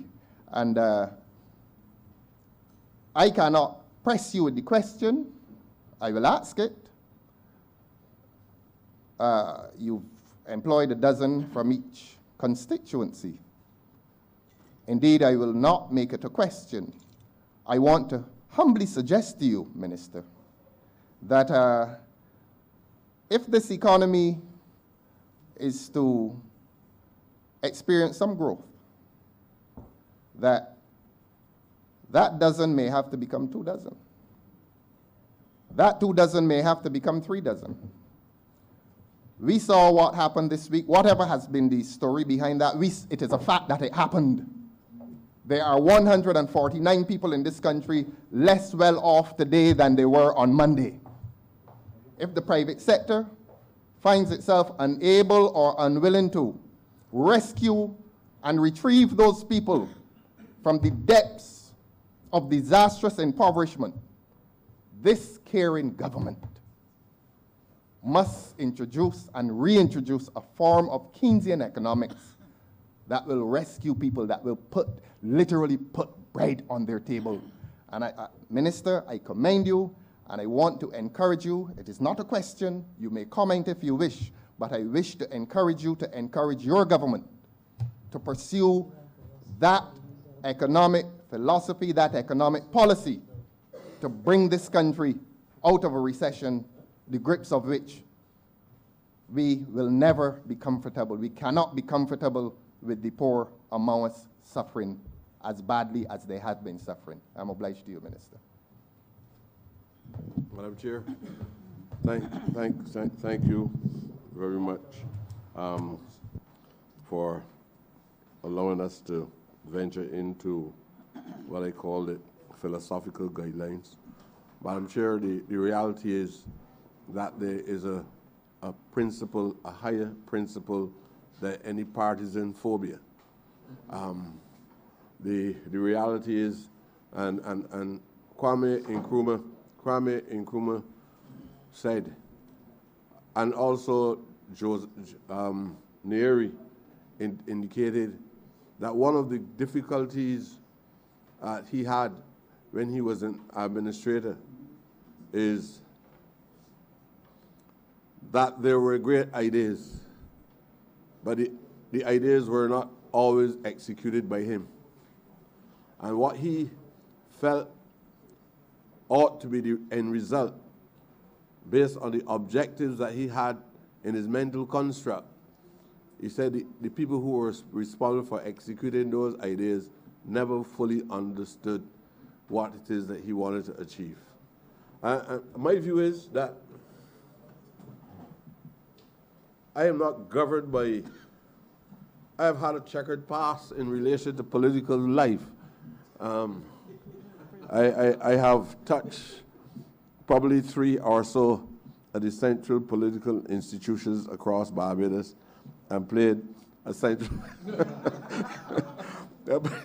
and played some role in those institutions. In many cases, when it was embraced initially, there were always a number of bourgeois, petty bourgeois persons in the institution will always try to relegate your contribution to the institution itself. I part ways with all of them on all occasions because of that kind of attitude towards working class people. Some of them contributed nothing. They were basically parasites on the earth. And I had to separate myself from them. I am strong and unequivocal about my strong egalitarian faith and my strong commitment to Ubuntu principles. And I always do anything that I do.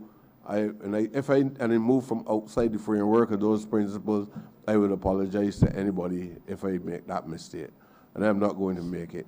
So I would always try. I can't tell you that I'm always on track, but I would always try to make sure I look after the people from whom I sprung. Madam Chair, it is important, even as we analyze climate issues, the impact of climate issues, the principle that undergird the existence of the said countries itself is because those countries are the most vulnerable. They are the most vulnerable countries. I understand that, and that is why when the memory officers speak to me, without telling them, I understand you well, I will hope that when they see my expression and see my friend list, they understand that I am on board with them in how we address issues related to small island development states in relation to the most fragile countries, especially Barbados. Flat, experiences lots of challenges from climate change. If the weather becomes more severe, Barbados is one of the first countries that will go under in the Eastern Caribbean. and people live every day, don't have these fears, don't even have that level of consciousness that they live on a flat topography. The sea levels are rising. They don't even look at the signs around the beaches that tell you in case you hear a whistle or anything, so there's likely to be a tsunami, and therefore they should look for shelter, look for higher ground. They don't look at anything, so they just live. I am not part of that, but I believe that the Master has blessed me with all the challenges that I've had to at least being in this place, and that's why I said to you very early, thank you very much, thank the people of Barbados, thank the government of the Barbados Labour Party for giving me this opportunity to serve, and I hope that they will allow me to serve as long as the people sees it fit. But even if I'm not in these halls, I will certainly be the representative of the people in or out of Parliament. Thank you. Honorable Member for St. James. Just one more? We have Go three, ahead. do we? Yeah, but I thought it sounded like a wrap up. So No, carry I on. normally say thank you as a Go matter of ahead. courtesy to each question. That's not the wrap up. Thank you very much. Thank you, Minister. My final intervention is to depart from the philosophical and to become parochial once again. And in passing, let me say that we want to thank you again, not only for providing that employment, but for outfitting those humble workers as you have done. It shows a level of conscientiousness and compassion that you've actually put them in uniforms so that the traffic is not a hazard to them. Now, as I said, I will become parochial, and the work that they're doing, they are removing the unwanted green of shrubbery around Barbados. In my constituency, Christchurch South, we want them to enhance the wanted green, the green spaces, and the spaces of recreation, the veritable oases around Christchurch South. I discover that your officers are here from the National Conservation Commission, so I feel that I may put this to you and to your officers, and to identify the green areas of Christchurch South that require some attention, and that is to say consistent attention. And the member for St. George South was asking how long shall this employment be for. I hope that it will continue for a long time. It is not to be seen merely as a relief program, but a program to keep Barbados beautiful and to keep Barbados comfortable for all of us. Those green areas that I think of immediately in Christchurch South, or those areas of recreation for the public, there is a lawn opposite the Massey Supermarket in Oistins, one of the most beautiful green areas in Barbados. And your National Conservation Commission, I think, has been responsible for the upkeep of that area, and we say thanks and we congratulate them for the attention that they're paying to it. We've recently had a program there with the children where we installed the banners advertising the Oistins Festival. That green area, we want to propose to the government that it be a barricade be placed around it, not a solid barricade, not something that separates it from the rest, from the passage of traffic. Even if you do a chain, something that will protect the children who visit that area and the older persons, and a few benches. I know I spoke to the general manager of Massey last year when I had the pleasure of being present at the reopening with the honorable member for St. George South, and he was suggesting that he is willing to donate benches to place on that green area. And I would like to propose that. The young men in Oistins who love football and play football, they play on that area. I haven't seen them recently, but for want of a recreational space, we would like the National Conservation Commission to look at that space and to do something in that space for the good of the local Oistins community, and indeed for all those persons who visit Oistins. The Dover kiosk, I'm going to try to move quickly within my time constraints, Madam Chair. The Dover kiosk, again, your manager has been paying most compassionate attention to that area. I have no complaints there. It always needs to be clean, but there are people there who are cleaning it now. And of course, everyone expects me when I speak to come to the Bay Garden, the jewel in the crown of Christchurch South, Oistins. And I know we've had discussions. I'm not going to ask the general manager, the CEO, to make any public disclosure, but he and I know what we are about. We know what we have discussed consistently. Minister, I'm saying this to you, Minister. I want to commend to your ministry and to the work you're doing, the excellent and hands-on contribution of the leadership of the National Conservation to the work that it is mandated to do in this country. And he and I have spoken tirelessly on the issue of the Bay Garden.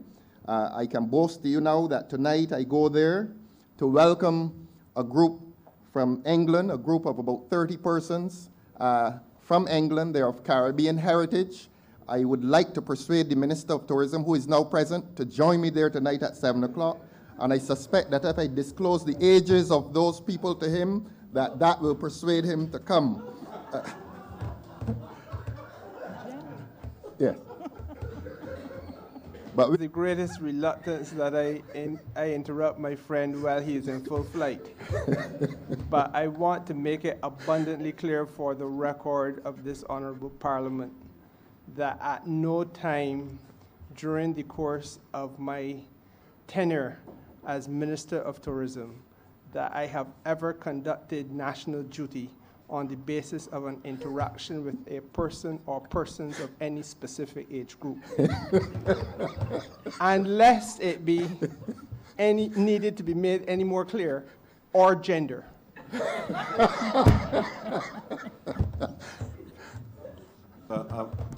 you know, there are very clever ways to get a minister's attention. Madam Chair. Before you carry on, Minister, I want to add to what the honourable member is saying. I had requested or tried to put your interest in the pond at Bayfield. There's a natural pond at Bayfield.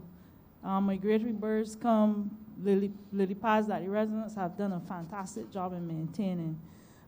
They also would like to have some park benches, but there are a lot of tourists tend to pass through, and I just want you to consider that. Madam Chair, I've asked the PS, and I'm sure that she will share the information with the Acting General Manager, Mr. Ryan Alves. I just want to assure the Minister, Gary, Mr. Thorne, I can't remember the titles of the constituency. Christchurch South.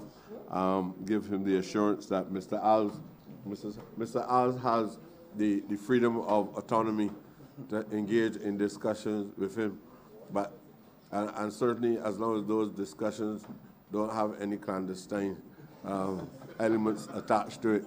And I know that he's an honorable man and he would not get into anything like that. But Mr. Alves is but I still would like to believe that they will share that information with me, because I just made the point that both Julius Nyeri and Kwame Nkrumah indicated that sometimes you're a minister responsible for a department, but then you have ideas, you have a policy, but then the administrators sometimes have their own interpretation. So I will hope that Mr. Alves will share that information. At 7 o'clock at the Bay Garden, right? Yes, indeed. Mr. Alves is invited as well. Mr. Alves will respond. Hi, good morning. I'm Ryan Alves, General Manager, Acting National Conservation Commission. To the first comment, reference to the Oistins Bay Garden area, or the area further to the west of Oistins Bay Gardens. Yes, the National Conservation Commission maintains that area. We have recognized also that persons have migrated from the Oistins area all the way to the west to utilize that space. We have in our Christchurch plan to add some benches to the area, add also a barrier which would be based on vegetation, basically a hedge along with ropes and bollards in a very picturesque way to ensure that it is safe for children to play. So that is on our Christchurch agenda, and that will be done in this next financial year. The Oistins Beer Garden, as we have discussed in detail for several months, that is likely to move forward swiftly.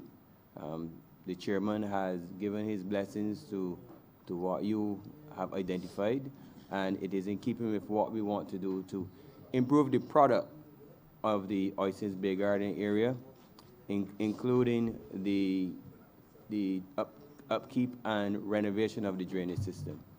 For the Dover area, as you mentioned, we are also looking for partners with Corporate Barbados to make sure that we provide the best product that we can for the public to enjoy. We thank those that have come forward at the Dover Esplanade and the kiosk area so far, and we look forward to greater partnerships with Corporate Barbados. Thank you. Honourable Member for St. James South. Thank you, Madam Chair, and good morning to the Ministry of the Environment. I want to join my colleagues in congratulating you on dealing with the severe crisis that would have affected all of Barbados. Like other MPs, I too was bombarded with concerns about garbage collection, overgrown bush, and the threat that it created for the residents of St. James South, because it was not only the issue of rats or the potential for disease, it was also about security, where bush and overgrown lots provided haven for persons who wanted to break into houses or who wanted to rob people in the area. And I know that the ministry would have been plagued with the lack of resources, finances, equipment, which made it really, really difficult for you to respond to 30 constituencies crying out for relief, crying out for service. And I want to congratulate the staff for being patient, even though you'll be going through that every day, several times a day, people calling with their angst and putting it out on you, but being patient and very professional in handling all of those requests and doing to the best of your ability to be able to respond as best as you could. I say that because I know that it was raised by the Leader of the Opposition about the concern people have expressed about having to pay the additional $45, which helps to support the Sanitation Services Authority and the Barbados Water Authority. And while in general, I think people understand the constraints, the challenges, that there's generally a financial challenge to the government, the $45 for some people can feel heavy. But I want to be able to put that $45 into context. Had you not been able to get that money to be able to do some of the things that you've been able to do, we would have had a great health crisis. And it is important that we stay on course to ensure that you have sufficient equipment to do what needs to be done to keep this environment extremely clean and healthy. But I also want to balance that against, and this is for the benefit, Madam Chair, of the general public. When this government came into office, one of the first things that we did to create an ease for people was to be able to increase pensions to the elderly. And in relation to the $45 increase, people who are on pensions and people who are in dire need can appeal to a tribunal to get relief from it. In addition to that, we have been able to put back in place the reverse tax credit that affect people up to $25,000, and then we've put in another credit that helps people up to $35,000. And $45 is what, about $540 a year? About that. And the reverse tax credit and the other extended program that reaches the $35,000 mark compensates much more. Sorry? Compensatory? The compensatory income credit. It far exceeds that $540 that they have to pay per year. And then when you add to that the fact that we have been working assiduously, and I want to sincerely thank the Honorable Member for St. Michael West Central, who is the chairman of the NIS. They have been fast-tracking a lot of the payments that have to be made, that have been there for years, that people have been waiting on to be able to deal with their lives. In addition to that, we've been able to do the VAT returns that needed to be done, the income tax returns. So when you weigh on a balance, what were some things that we had to do coming in order to save a crisis situation, and you balance that back with what we've been able to put in place to be able to help safeguard the incomes of Barbadians, on balance, I think that the people are in a more positive position in relation to their income. The other thing that I want to raise about your work, whenever, despite the challenges of equipment, despite the challenges of not having the trucks and the D9s and all the things that you needed to be able to do your job, it created a long, long list. But whenever there was a crisis in a community, and I had that in St. James South, I had a murder in Paradise Heights in a grassy area.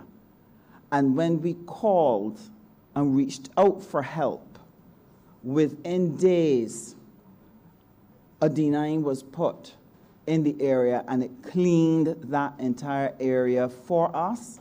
And when we had some crimes in Prior Park Heights, a lot of break-ins and so on, in speaking to Mr. Alves, the NCC, spoke to him today, within 2 hours, he had equipment in that area, cleaning that area, because it presented a threat to the residents and it presented a tremendous threat to people who were using it late at night coming home from work. And I want to very sincerely thank you for that, and to thank your department and the ministry for this work. It really has been tremendous. Now, in relation to the debushing, I too am grateful for the work. I am very happy to have heard the minister reassure us that with the new financial year, that we can look for that program to be able to continue. And I'm trusting that with that is more equipment that people can do that debushing work effectively. I want to ask the question, we have a tremendous opportunity. As a government, we came in with the intention of not only rescuing Barbados, not only transforming Barbados, but creating opportunities for greater inclusion of the ordinary Barbadian in the prosperity of the country, by giving them opportunities to participate in contracts, to get work, to be able to sell their goods and their services. When I believe it was Mr. Headley who shared that when you collected the derelict vehicles, you were able to give work to 11 contractors. I'm asking this question because I've got contractors in my constituency with skips, trucks, plants, lots of other things that would be very useful to the Ministry of Environment. And I want to ask the question, how has the ministry approached the issue of the inclusion of the ordinary person so that they can participate in the rebuilding of Barbados, whether it's in your botanicals work or your general cleaning work, and how many people and small businesses have you been able to empower and help allow them to participate in the opportunities within the ministry? Before Mr. Alves, I let Mr. Alves speak to the numbers. Minister, you would know that an effort was made in 2019 to engage a number of small contractors. I don't want to say small black contractors, even though I'll be speaking the truth. But you know, in this society, people believe that we are good workers, but people seem to believe that we don't have the capability or the capacity to be even called contractors. People believe that the entrepreneur, the men who combine the factors of production, were born with these special qualities. Yet all the leading engineers across the country are black men, working class men. When these people stop working on the title of supervisor and junior manager, never directors, and set up their own businesses, just cleaning grass and cutting trees. Now, I'm not saying that because I perceive the task as superficial, because I am a student of history and a good one too. Don't ask somebody to tell me that. And I know what Bush and Waste did prior to the 1930s, 1937. I know that some people only recognize when you leave a place untidy. So if you feel like you're stupid, you could ignore what is happening in Farnham's Land or in the Orleans. It's only when somebody start to catch fever up in Strathclyde or in these communities that you recognize that if you have unhygienic conditions all around you, it is not going to affect the person that is 2 inches away from a mosquito, right? Or somebody use some measurement and tell you what distance a mosquito can fly. When I know a mosquito can get in the backseat of a car and travel from St. Lucie down to Oysters in a couple of seconds. So you don't have to fly, you can just hide out the car seat and get down there. So these things occur, but people who don't stretch their mind sometimes make these such tasks insignificant. Now, the reality is, I have my views, and probably, I don't know who made me the way that I am, but I have my views. We have to have that program, and I will do my best to see how I can convince the powers that be to see the relevance of having that program. But Madam Chair, sometimes we have those programs, especially if you rub shoulders with ordinary people who know being blessed with the title contractor. Some people always believe that somebody buying a brandy for you, or somebody get an extra piece of money to put in your pocket, and you're going to have these fears of a police officer coming to your house about 3:15 in the morning and escorting you, or some officer of the government trying to demonstrate that he's prudent and honest, and then he wants to set you as an example, put you on the front page of the newspaper, not to go to university, but to go to Dodge. And I am also cognizant of that. But I am a strong supporter of the concept of the enfranchisement of small black business people across Barbados. It does not mean that I don't respect Lebanese. That is superficial nonsense. It does not mean that I don't respect Asian people, white people, Europeans, whatever. It has nothing to do with that.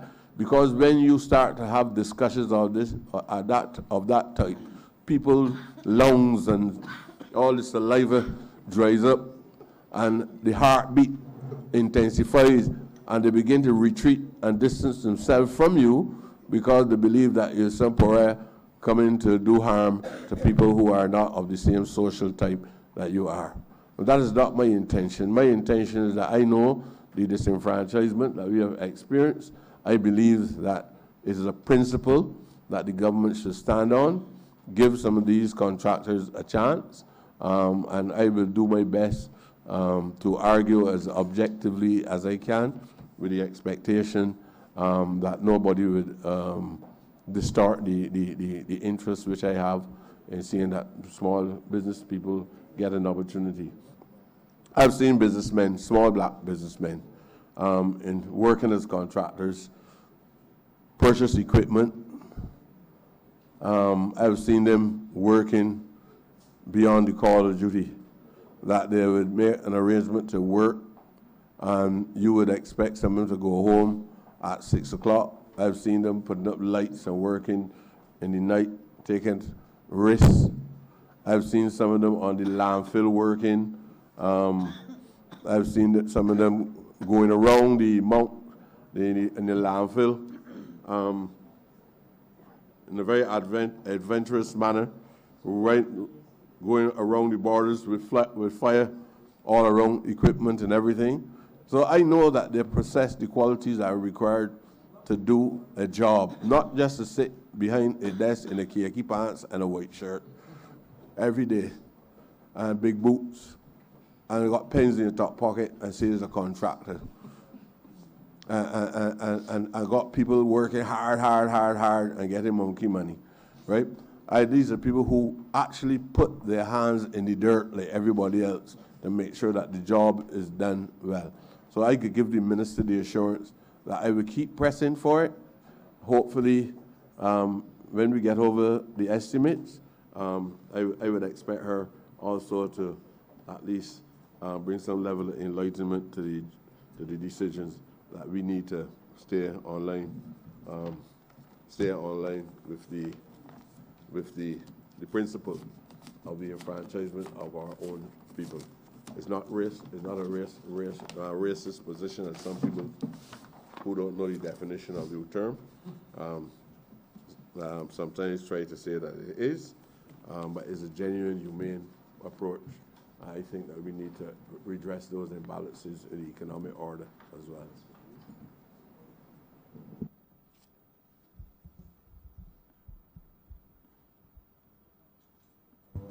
Oh, no, I thought Mr. Alves was going to share numbers.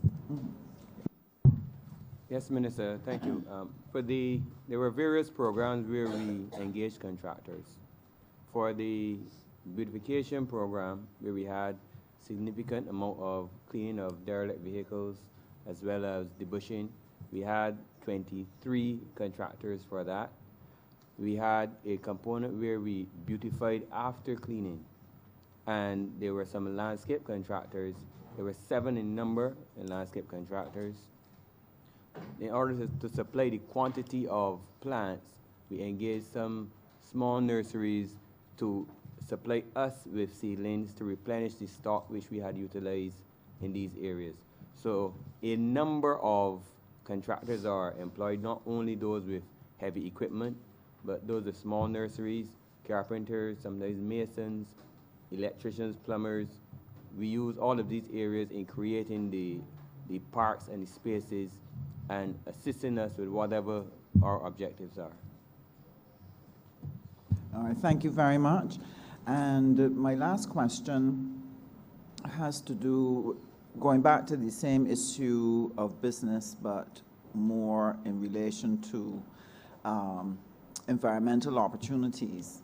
One of the things, too, I feel strongly about, because I recognize that this is a problem with some of our small entrepreneurs, that sometimes when they are asked to step forward to put a proposal, they sometimes may not be good at pricing and may not be good at the preparation of a proper project proposal. So I'm trusting that the other ministries and in collaboration with yourselves could provide a service to help them to know how to better present themselves so that they can participate in the opportunity, because we have to help grow them at the same time. On the issue of the environment, I'm very fascinated by any opportunity that we have in this country to be able to increase trade and economic activity on the ground, because that is what is going to help generate the jobs and provide people with a more positive life. I believe in reading about the whole environmental move across the world, it is believed that it is going to present opportunities for new types of businesses to emerge. So I just wanted to get a sense from you, what are some of the potential areas, if you can. I know it's not budget. I didn't see anything in the budget on that in the new areas, but if you know some of the new potential areas for entrepreneurship in the environmental realm that perhaps we could start to direct our people in our constituencies to consider, that would be helpful. Minister, I don't believe you have forgotten. You were very much at the genesis of the planning of in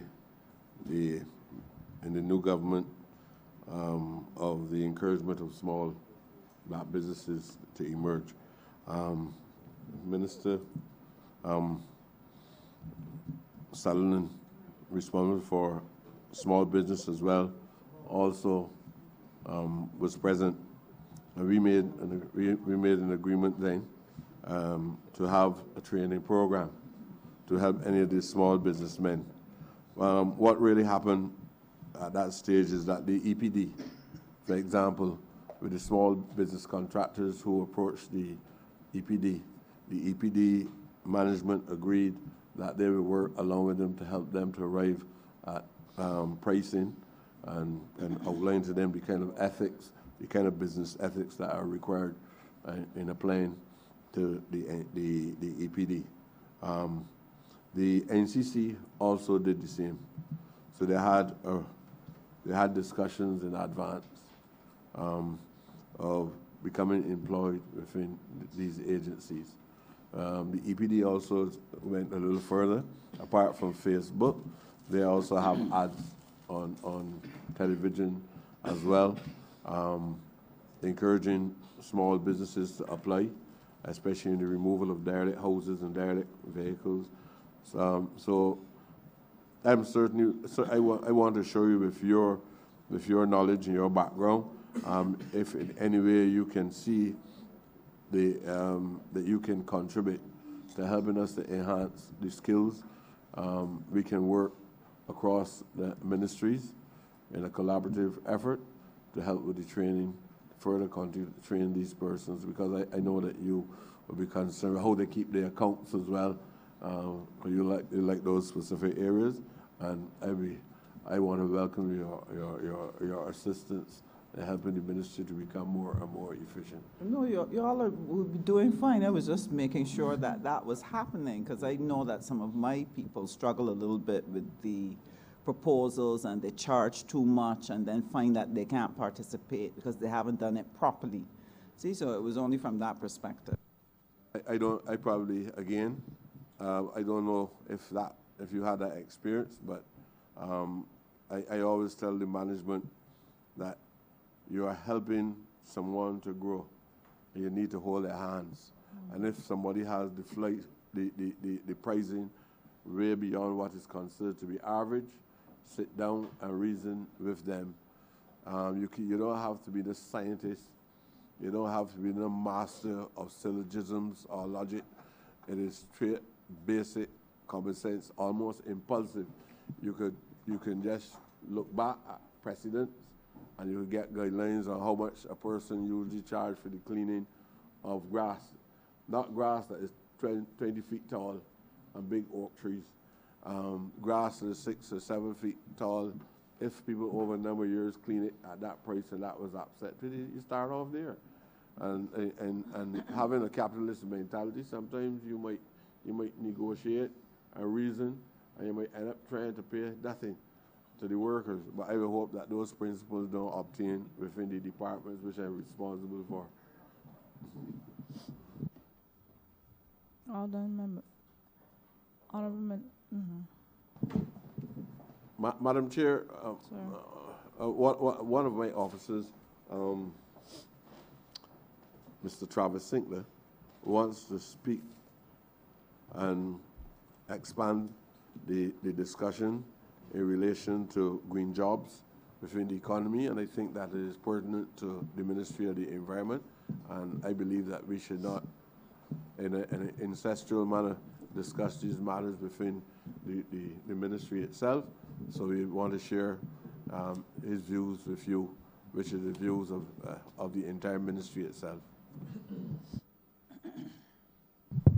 Thank you, Madam Chair. Travis Sinkler, head of the Policy Research, Planning and Information Unit. In response to the question regarding jobs in the environmental sector, the ministry is embarking on a survey in collaboration with the Ministries of Labor and the Economic Affairs Ministry to actually conduct a first survey on the state of green and blue jobs in Barbados. Now, the issue of green jobs and blue jobs is nothing new. There is an environmental sector that has been around for a number of decades in response primarily to the issue of pollution, the issue of natural resources management, the issues of energy, the issues of water and wastewater management. So what we are embarking on, I believe it will be in the last quarter of this year, to conduct that survey through the existing labor force survey. What I will also say, we've done some initial work on the trade front, just to see the trade balance regarding environmental goods and services. Now that gives an indication as to economic activity happening in the environmental sector. In Barbados, we have a tenfold deficit in terms of imports and exports of environmental goods. We imported, last survey we did just around 2007, 2008, we were importing approximately $256 million of environmental goods. And that again cuts across things such as clean technologies, energy, wastewater, and so forth. On the flip side, we were only exporting $30 million US. We are going to undertake a new trade balance study as well in collaboration with the labor force survey, because that will give us a picture as to the idea what the status is, where we need to do interventions in terms of labor market policies, training and capacity development, but also in terms of how, and if there are niche areas, if we could inspire persons to get involved in new areas in the environmental industry. The last thing I will say is that as I mentioned earlier, these fields are really nothing new. We just haven't packaged them as the environmental industry. So again, electricians, the work that's being done by the Samuel Jackman Prescott Institute in new areas in renewable energy and so forth. What our plumbers are doing in terms of wastewater treatment and whatnot. So there are a range of jobs and services. And again, that study, with the support of the United Nations Partnership of Action on Green Economy, UNPAGE, we'll be conducting that work this year. Thank you. Honorable member for St. Michael, Christchurch West Central. Thank you, Madam Chair. I want to say a pleasant good morning to the minister. He has been one of those ministers that I have admired even before I entered these august chambers, and I want to commend him for his unreserved fight for what he calls the poor black man. And I'm happy and honored to be able to serve alongside him in this unreserved and committed fight. My question, and I think that the best person right now to answer is Nigel Jones. But my question relates to the fact that there is a trust by this government to plant 1 million trees. A very noble and important initiative, bearing in mind that we have a climate crisis, global warming seen to be threatening our very existence. My question to him is, in Barbados, as I traverse from St. Philip, passing through obviously epicenter of Christchurch West Central, as far as St. Lucie, the only female parish in Barbados, full of fertility. The only thing that is not fertile is the citrus trees. We have a problem in Barbados as it relates to our citrus fruit trees. There is a fungus that I have been talking about for a very long time, called a biospheric fungus, that is destroying all the fruit trees in Barbados. Now, I understand the drive for us to plant trees, but we can't be planting trees, 1 million, and at the same time, all the trees are dying from this fungus. We are talking about a botanical garden, a gem of St. Michael. We are talking about a herbarium, a taxonomy center, all these new fancy scientific dimensions. I want to know what is the plan to treat this fungus and other citrus fruit diseases that is threatening to destroy our food security and certainly destroy our ability to commit ourselves to 1 million fruit trees or 1 million trees across Barbados. And what are the additional plans that you have in place for the botanical garden in terms of growing and planting trees there? So I really want to know what is the plan to treat this fungus or this citrus disease that's affecting all the citrus fruits in Barbados? And secondly, what are your plans in terms of the botanical gardens and how you can enlighten Barbadians as to the new experience there? Thank you. Minister, unfortunately, the statement is salacious. Very salacious. The statement, Minister, the statement that you made is fallacious.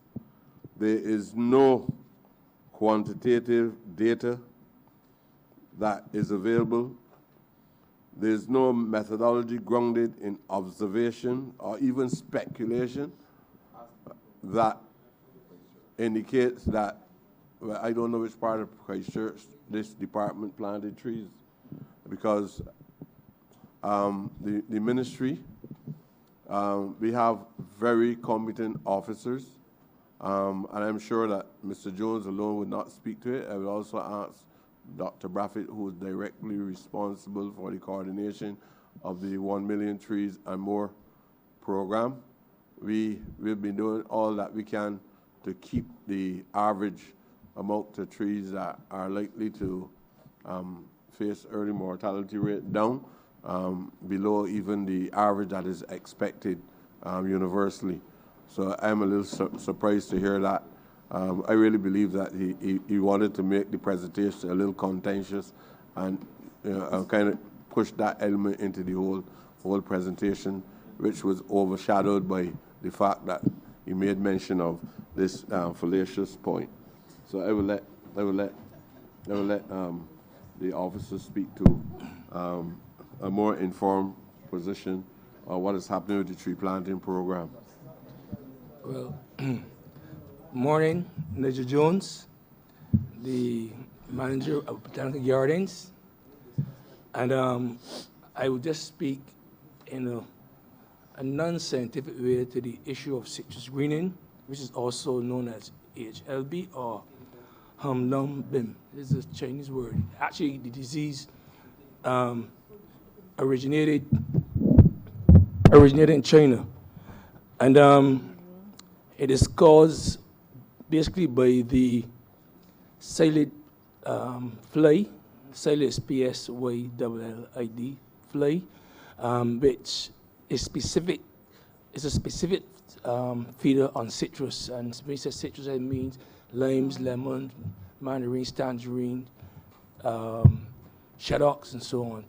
And while feeding, it injects pathogenic bacteria in the plant system, which actually weakens the immune system, let's say, any of us. So what that does is to reduce concentration levels of alkaloids and tannins and resins, which are normally stored in high concentrations at the divisional size of the divisional areas of the plants.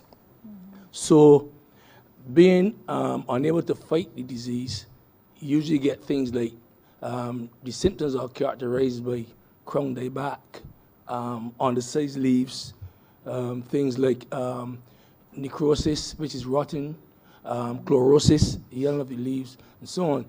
So the mere fact that we were trying to use the different pesticides in terms of treatment, things like the organophosphates and the caramides and so on, but they're not working. We tried some biological control again, that is not working. So what the Agriculture Ministry and myself, we came up with more or less a suggestion. So we're bringing clean material from different parts, Miami and so on, and the soil is leading that. So within the garden system, we will not be introducing any citrus until we are sure that the material is cleaned up. In the meantime, we are starting to culling some of the infected plants, I think we started in St. Philip, start a program, but that is more or less still rudimentary. Could you repeat that again? I didn't hear. No, we're looking at culling some of the infected plants. Because the new strains, we're making sure the new strains that we're introducing into Barbados don't suffer the same consequences that the infected plants have. So even though we are looking at the issue of chemical treatments, we're recognizing that success is not really paying off, and it's very expensive too.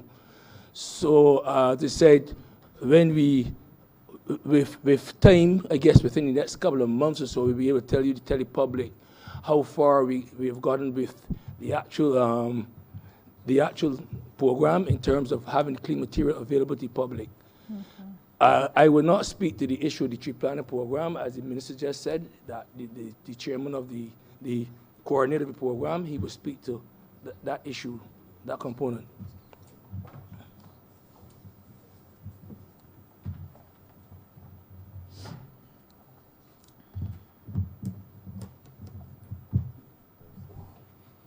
Good morning. Good morning to all. It is indeed an honor and a pleasure to be here and to have the opportunity to say a few words about a tree planting project. Thank you, Minister.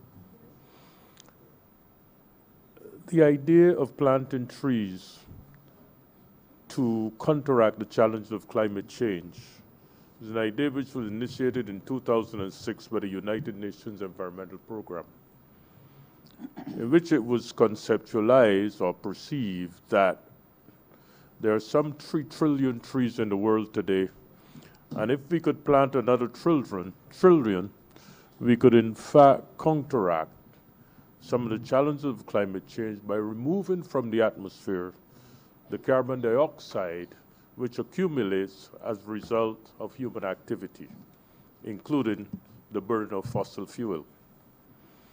This initiative, therefore, of planting 1 million trees in Barbados is part of a global mission and a global initiative that is taking place all around the world. United States, China, Japan, Belgium, Germany, Peru, all the countries of the world today, especially in the context of those that are major contributors to contamination and to the generation of greenhouse gases, are planting trees. Here in Barbados, we initiated this project last October with the planting by our Prime Minister of a soursop tree in St. Lucie. And since then, we've continued this mission of planting trees, mainly at schools, but in other areas, with the intention to do our part to counteract the challenges of climate change. We're planting trees for purpose. We're not just planting trees, we're planting trees that can help us to satisfy our commitment in signing the Paris Accord in 2005, but also so that trees can in fact sequester carbon and help us to conserve our natural resources. We're planting trees also for economic reasons. We're planting trees for food security. We're planting trees to promote ecotourism. We're planting trees for entrepreneurship. We're planting trees to promote social cohesion. And we find that in communities that plant trees together have the social cohesion that is necessary to build community. And we're planting trees for recreation, trees for shade. And we're planting trees in schools because we think it's very important that the young people understand their environmental responsibilities. After all, it is the young who are going to benefit from the changes we make with respect to climate change, or are going to suffer the consequences if we do nothing. And therefore, we are seeing this as an important initiative in changing the environmental awareness of Barbadians and getting people to understand more clearly that we as a small country need to do all we can to counteract climate change. Because while we speak about the violence of hurricanes and the increasing challenge to coastal erosion, we also need to consider the fact of sea level rise. And that is a country that is small and subject to the potential of sea level rise, we should do all that we can to help. I believe that this project has the potential to create a new awareness in Barbados of the need to care for our environment. And therefore, we are doing all that we can to meet the challenge of creating this platform of tree planting, something that we have not had as a platform in Barbados before.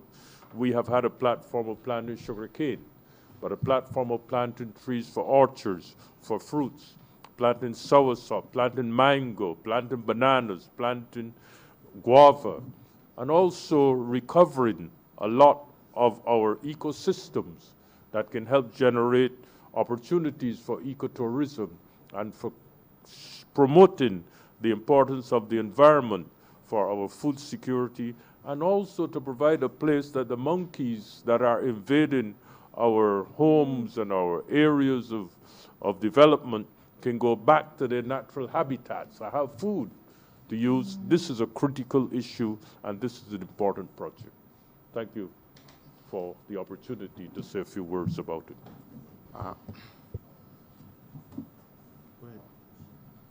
I want to thank you, Mr. Jones, for your response.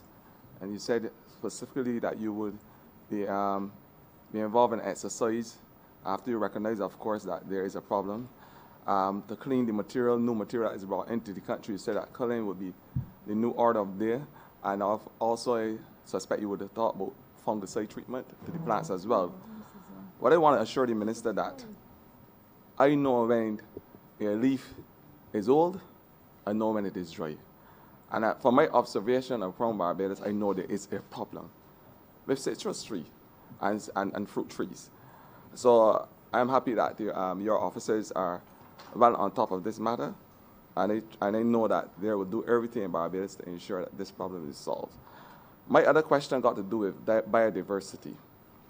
If we are talking about being able to militate any climate change, any global warming, and to be able to resist the existential threat that we are faced with, we have to talk biodiversity. Biodiversity as it relates, and we have 3 specific biological species that I want to talk about today. Biodiversity as it relates to our sea turtle and sea turtle project.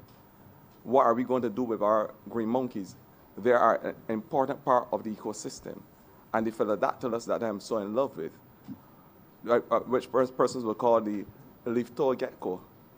These are important conversations if you are talking about the survival of our ecosystems as it relates to climate change.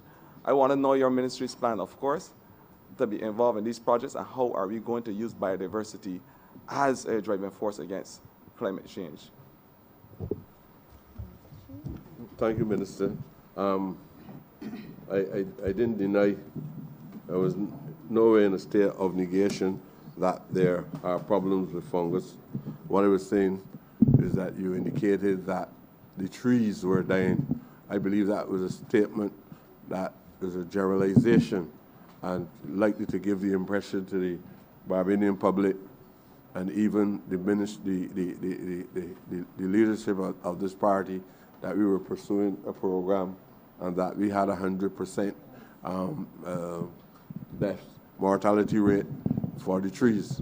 Before you move on that, Honorable Minister, and before Mr. Brathwaite moves, Dr. Brathwaite. Dr. Brathwaite, are the individual residents, private households, are there going to be offered trees to plant? My thinking is that the chances, we spoke about the fallacious comment and so on, of dying. The chances of a householder maintaining a tree may be, to some extent, a little better than putting a tree out there, in that they have the time to water it, they have the time to care it. Are the householders going to be a part of it, or is it open spaces and public properties? Thank you very much for this question. We believe that this is not a government project, this is a project of Barbados. We would like to get all households and the entire population involved in the planting of trees. After all, at the end of the day, planting a tree represents a personal commitment and a contribution to the general effort, the global effort of fighting climate change, but it's also a contribution to your own nutrition, if it's a fruit tree, or as a contribution to shade, as a contribution to conservation. There's several contributions that trees make. I get And that, but so are we going our to be idea supplying them as well? is to ensure that trees are available to the general population. The NCC is working out the relationship that will be developed in this regard, because at the end of the day, the Commission still has to make a living or a profit from their efforts in order to continue to do what they do, which is provide seedlings for the population. The trees are being offered at current cost basis, but I believe that over time, if we can get sponsors, we may be able to offer some trees free to the public, where we can get sponsorship.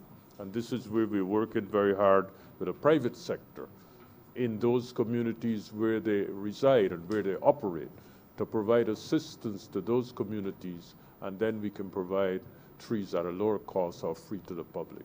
But we're encouraging people to plant trees. Because soon after the project started, I got a WhatsApp from one of my constituents actually offering to sell soursop trees. We spoke, I think the Honorable Minister spoke about entrepreneurship, but they were actually offering to sell trees, probably to the government, to be a part of the program. This is one of the reasons as well that I was asking. I think Mr. Alzo indicated that they were working with some of the small contractors already in nursery development, and therefore this could be a possible way of that collaboration, reaching a mutual cooperative arrangement where small contractors, small producers could sell trees to the NCC, and the NCC then make them available to the public. Wonderful, thank you. So I think there's a lot of opportunities here, and over time, I think there'll be job opportunities resulting from this tree project because of the increase in nursery capacity that is needed to make it a reality. Thank you, Madam Chair. In response to the question asked by the representative from Christchurch. We have a biodiversity program, and that program is spread across two sections of the ministry. To some extent, the natural heritage department, the special unit within the ministry that deals with specifically biodiversity. Unfortunately, that office is not here, so I'm going to ask the Officer Marshal to speak on the subject as well. What I can tell you, and since one of the specific questions was in relation to endangered species like the green monkey, we are fully aware that there are a number of challenges that we are having. I don't know that that's endangered. In the light that they there's are a in danger. Huh? They are in danger. From us. Endangered because I don't like to use words in a static manner. They are endangered because that the Barbadian public, who are enjoying new comforts, believe, after disrupting the habitat of the green monkeys, now believe that knowing that there are the persons who remove all the trees from the landscape, that the green monkeys are now finding themselves into urban communities, and they're not dealing with fruit so much. They're probably trying to rob them out of chicken legs. All of a sudden, there's a major call. I've been receiving letters and calls asking me to rid the country of the green monkey or reduce the green monkey population substantially. So I have to make an administrative decision on that. There are other international bodies in the very opposite manner. We are bound by conventional arrangements that we are supposed to protect the green monkeys. The Ministry of Agriculture has one responsibility. They purchase the green monkey tails for a small sum of money, and this is a policy that continues from almost in succession from one government to the other. So you pay a small sum, obviously saying you don't say kill the monkey, but you pay a small sum for the monkey tail, and the only way to get the monkey is by shooting it. The other ministry has to protect it. These are some decisions that we have to make. Mr. Marshall will speak more of a technical nature as well to this. We have we have alien species that we are paying some attention to. Just like some years ago, we had the African snail. We now have challenges of the lionfish. We have the problems of the black rat, which is a term that a lot of Barbadians know. So we are fully aware. We have the leaf-toed gecko, which is endangered. I remember explaining once that species is now, the few of them that remain is now in an area, St. Philip, was it there, up close to the Defense Force. Apparently because of predators over a number of years going after them, they find themselves now on the borders, probably just close to the ocean, behind the rocks at Paragon. We are now trying to protect them as much as we can. We obviously, as I told you earlier, the ass is another one. The last report I had is that only one remain. We have to look and see how we can increase that population. I'm told that there are some of them in St. Kitts and Nevis and some of the other parts of the Caribbean. I don't think that Barbados is totally rid themselves of them. There's lots of discussions about the guinea bird. There are also discussions about many birds like the mockingbird as well.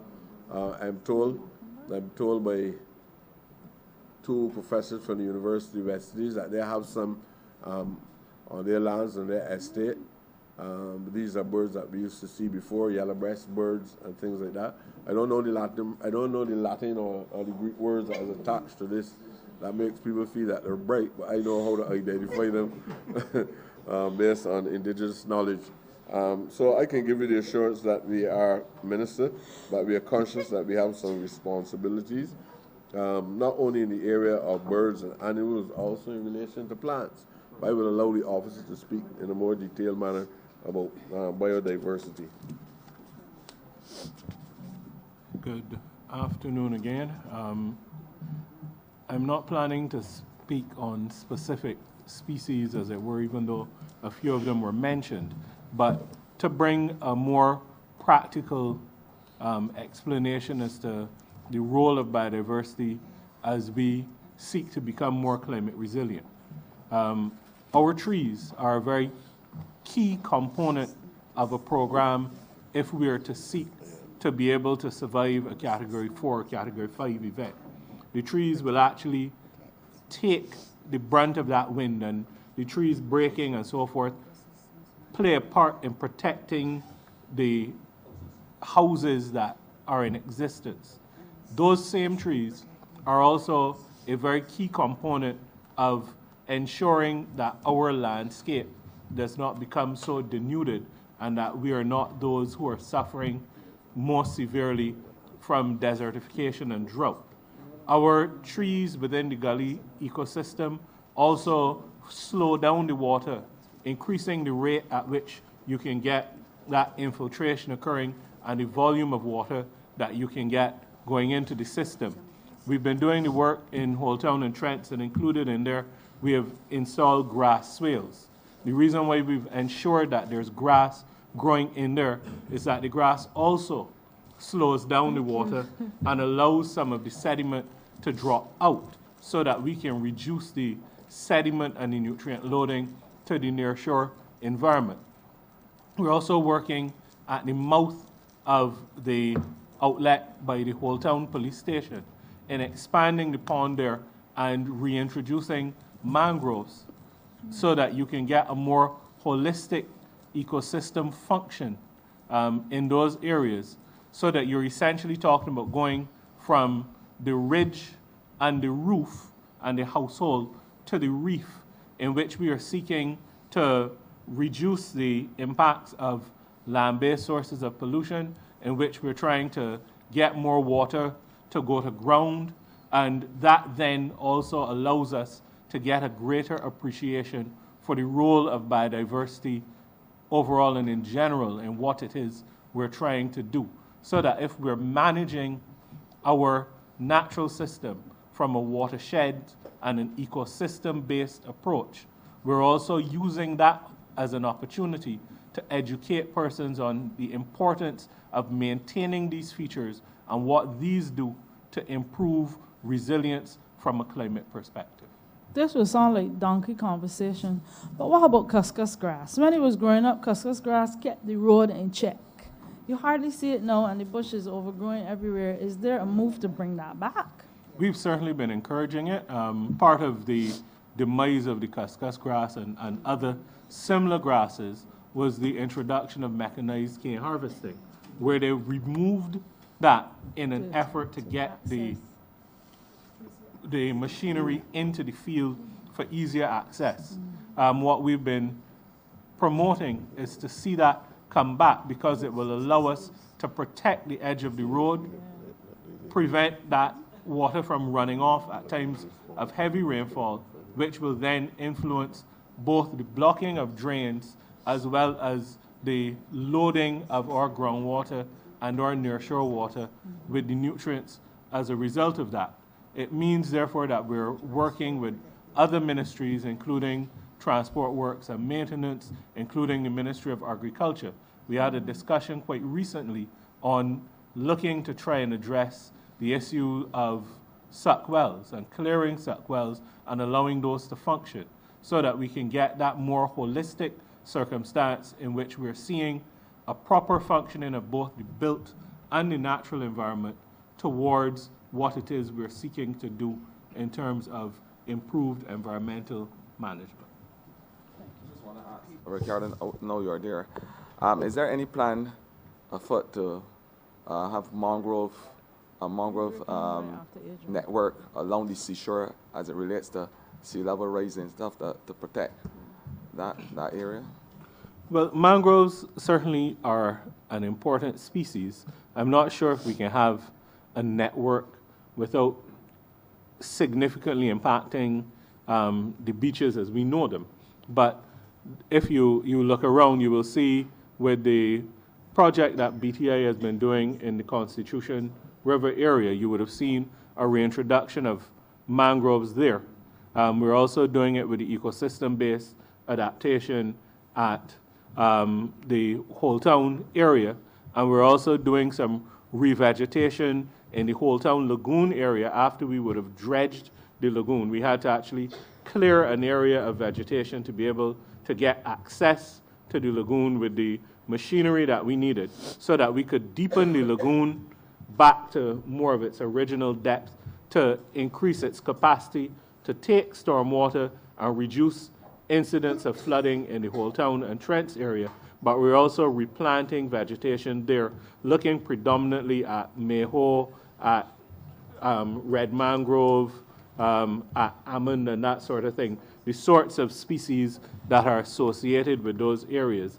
And we are certainly going to be making recommendations once the ecosystem-based adaptation project bears the fruits that we're anticipating in the Whole Town area, to be able to do that sort of thing where we have other outlets to sea, where we traditionally would have had mangroves, that because of the development that occurred between the 60s and the 80s in Barbados, that would have seen a lot of those mangroves removed.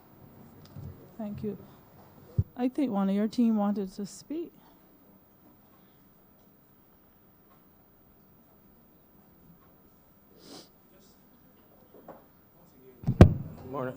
Good afternoon, Chair.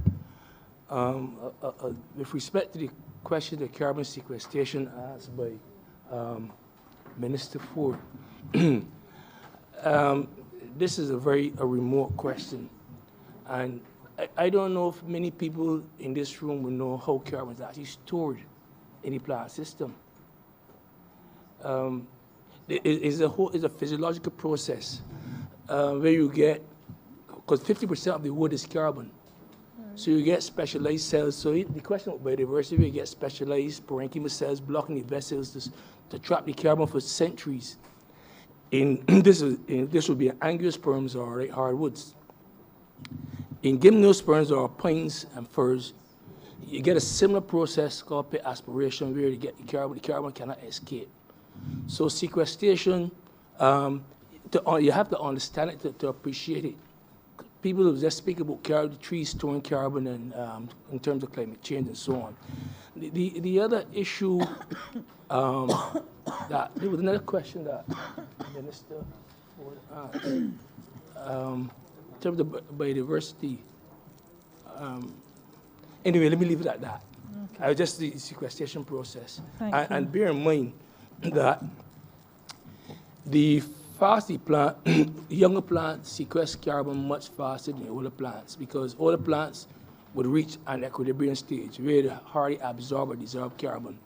So your thicket and pole stage plants would actually consume large sums of carbon. In fact, what we want to do in the Botanic Garden in the very near future is to involve students from university and the community college to be looking at, to find a model in terms of how we measure carbon sequestration, looking at diameter increment and height increment, and then based on area. And if you can work out that, then you know how much carbon each tree is actually storing per year.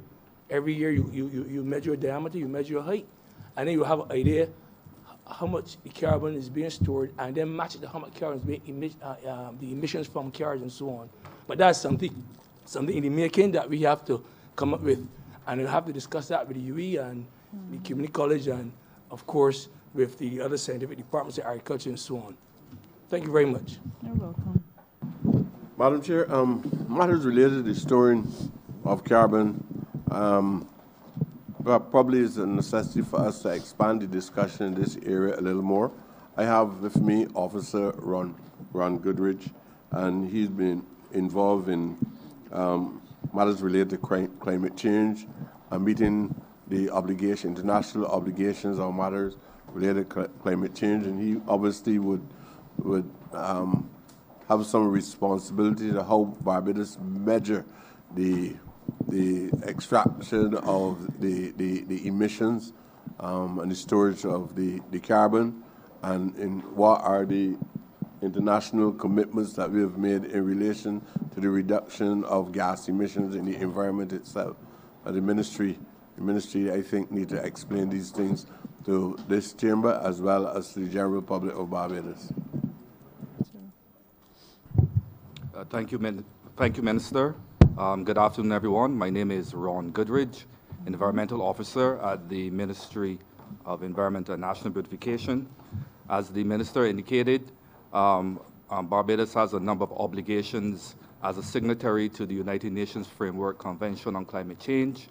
The most recent international treaty that Barbados would have signed would have been the Paris Agreement on Climate Change, and that was done in it was agreed at the Conference of the Parties in 2015, and Barbados would have signed and ratified that convention, that Paris Agreement, in 2016.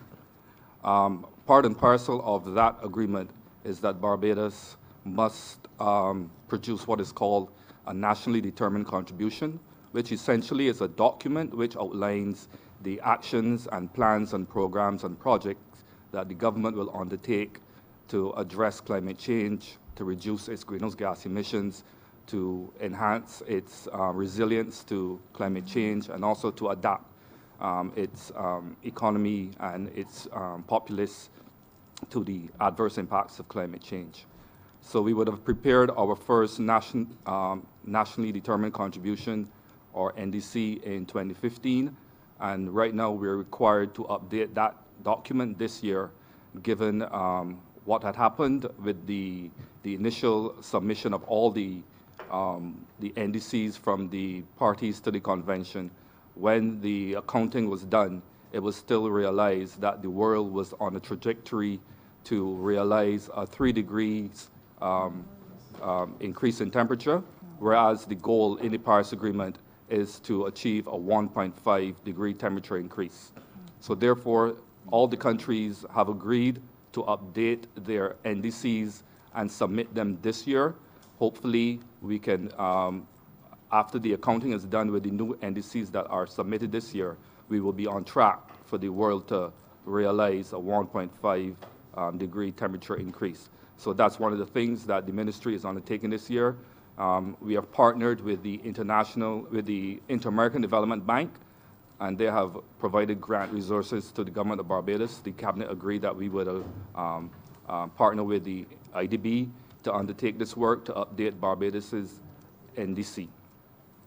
Also, part and parcel of that, as the minister would have alluded, we also have to give some indication or what they call transparency and how we measure, report, and verify that what we said that we will do, that we have done. So that's called the MRV framework, the Measurement, Reporting, and Verification Framework. So we also have to build our capacity in that respect as well. We're also engaged in a project as well to design a project proposal to submit to an entity, a mechanism called the Capacity Building Initiative for Transparency. We're also engaged in that with the IDB, and we will be submitting a proposal to the Global Environment Facility to support the establishment of Barbados's MRV framework so that we can give the world and show our partners that we are achieving the goals and targets that we have set. This current government has a goal of achieving fossil fuel free by 2030, and that's one of the main reasons why we are updating our NDC as well, because we have to reflect that in our NDC to show that how we are going to achieve that, and therefore it is important that we also share that information with our international partners. Thank you. Oh dear. All done, Adrian? No. Honorable Member for St. Lucie. This will be the last one before the break, and then we'll come back in regular order. Thank you, Madam Chair. Good afternoon to the chamber, especially our guests and hardworking public servants from the Ministry of the Environment and National Beautification, led ably by Minister, my colleague Prescott. As I look through the manifesto of the Barbados Labour Party, our last manifesto, I noticed that there are 4 ministries or 4 key areas which fall under the ministries of health, and in this order: energy and water resources, transport, works and maintenance, and environment and national beautification. And as I reflected, I think that these are the 4 ministries which have been constantly under the microscope in this particular administration.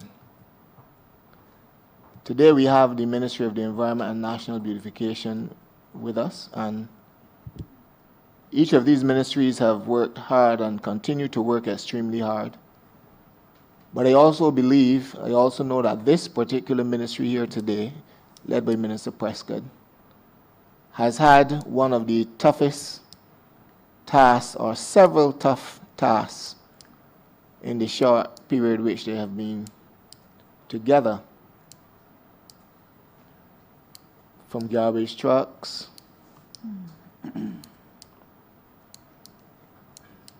to issues at Mangrove and all of that. And my particular question, first of all, my first question, and I will only deal with 2 sections. I'm going to let you leave it at the first question, and when we come back from the break, we'll do the rest. Pardon? I'm going to allow you your other 2 questions when we come back from lunch. So I'm going to be short, very short. Sure, you say. Go ahead. Very short. I want to know if the answers will be I want to know what are the plans, Minister, in relation to the Mangrove landfill. You know, we had a couple of fires there. I want to know what are the plans for that in relation to as we move forward, because that can be very, very challenging.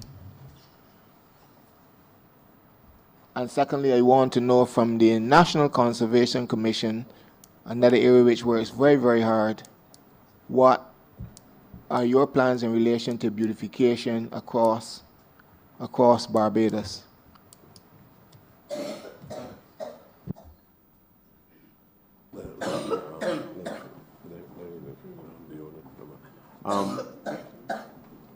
Madam Chair, some of the strategic approaches that we have applied in recent times in relation to the amendment to the Returnable Containers Act is one of the strategic approaches that we have used in order to reduce the bulk waste on the landfill. So obviously, with the separation of waste itself, there will be a major reduction in the amount of waste that will be going there. That is easily said, but the reality that is going to take us, not more than a reasonable period, because we're going to do it as quickly as we can, but already we indicated that we're going to have an intensive educational program, sensitizing the Barbadian public, trying to help them change their habits and their cultural patterns in general, the separation of waste at source, so that some of that, what we now call garbage, will be put to a useful purpose by going through the whole recycling program. We also have the problem where, as Mr. Marshall indicated, the so-called recycling plants are really brokers. We don't have the real recycling plants around. There are just a few of them. They don't take the material and reuse the material to become anything productive thereafter. What we have to do in most cases to export the material, and all that we do is carry through a process and try to reduce the bulky nature of them so that it'll be suitable to fit into containers to export into external markets. And those markets, markets have to remain accessible. The reality is that from time to time there are encumbrances in those external markets where other sovereignties make a decision, the private sectors and some of them make decisions. Sometimes they get cheaper supplies from alternative markets, supply markets.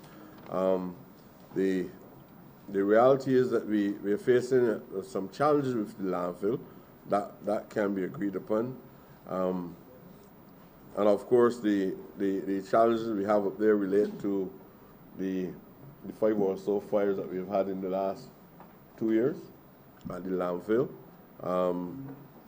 Every now and then, because of putting the bulk of the waste up there, including used tires and all other things, some of those things are combustive, and we every now and then, as a consequence of the suppression of the gas and the landfill, and with the heat intensity, you have an explosion on the landfill itself, and then new techniques are required in order to help those fires to subside. And what we're learning out of those experiences, that we have to have the appropriate equipment to resolve these problems. In the meantime, we are working on having alternative locations so that if we have to make a shift, I believe that Leon will be in a better position to tell you exactly the things that we're doing at the landfill, and what we're doing in terms of not only the disposal of the waste, but also the collection of the waste itself. I will let the officer speak to the question. Hi, good afternoon. The Mangrove Pond landfill, there are several ways in which fires are caused. The actual landfill tipping face does not really experience fires very often.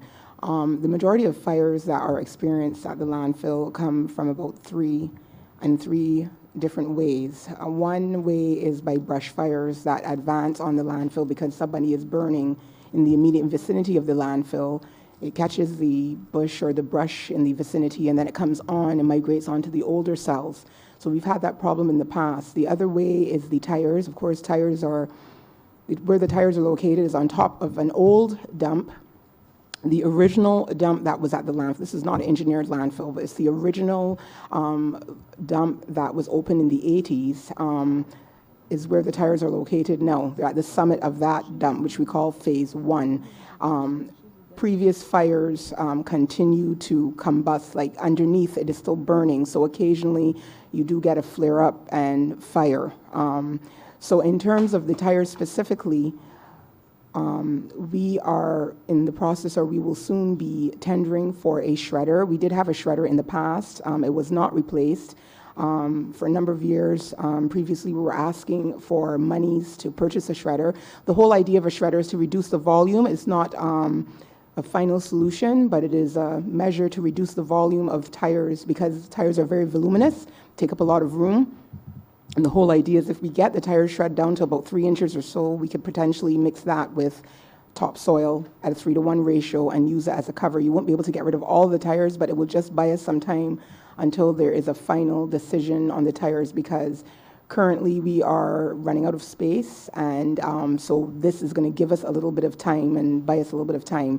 In terms of the landfill fires, there were options, yes, there were options for the tires that we have explored in the past. One of the most lucrative options would have been the cement plant, which would basically be complete consumption of the tire with no residual. But we have had several discussions with the plant, and we have not heard back recently, but we're hoping that that would be a viable option. That's actually the most viable option. But in the meantime, we can't continue to accumulate them, and we have been granted some funds to purchase a shredder, which we'll be looking into shortly. And there was also another option which was explored. A detailed report was written in 2008 about potentially using the tires in a rubberized asphalt. That would include the removal, because tires have several components, it would include the removal of all of the steel belts and all of the fluff, because tires are not just rubber. So there's a whole mechanization that has to go with that, and then they will be reduced to crumb and put into asphalt. So that was another option as well. But that has not gone forward. So in the meantime, what the authority is looking to do is to reduce the volume so we can better handle the tires. We receive about 8,000 tires a month, close to 110,000 tires a year. So we are backed into a corner right now, and we have no choice but to shred them and try to reduce the volume and do something with them until a final policy decision is made about tires. In terms of the landfill, as I said before, we don't get fires on the landfill, usually unless there's a migration of fire from the outside. We have received the equipment that we would require that would significantly reduce the potential for fire. We have 2 compactors now. We have duplication. We work 12 hours a day. So we work a compactor in the morning, compactor in the evening, and that reduces the void space in the landfill. And then it then reduces the potential for oxygen to infiltrate to the subsurface and create fires, because one of the main problems you have in a landfill when you do get frequent fires is the infiltration of oxygen, where, you know, there is some smoldering and then all of a sudden you get a blow up because, you know, the fire has received fuel in order to burn. So with compaction, we received a compactor in January. It's about 86,000 pounds, and so we are compacting. We already have the 816, which is the older compactor, and they work in tandem. We also have the D9. The D9 is a dozer. It places, so we have a lot of weight up there, and so therefore you shouldn't get very many fires in the landfill. The only thing about the tire shredding and potentially landfilling the tires is that it increases the fire potential now on the landfill. This is the reason why we're looking to mix the tire shreds with soil at a 3-to-1 ratio to reduce the fire potential and to, as I said, utilize it as a stopgap until a final policy decision is made. Thank you, ma'am. Could you state your name? Oh, Leona Dean, SSA. Okay, thank you. All right, we will continue after the break. Honorable member. Thank you, Madam Chair. I beg to move that you do not report progress to His Honor the Speaker and beg leave to sit again. Seconder. Question is, I do not report to Honorable Speaker progress and ask for leave to sit again. All honorable members in favor, please say aye. All honorable members against, please say nay. Methinks the ayes have it.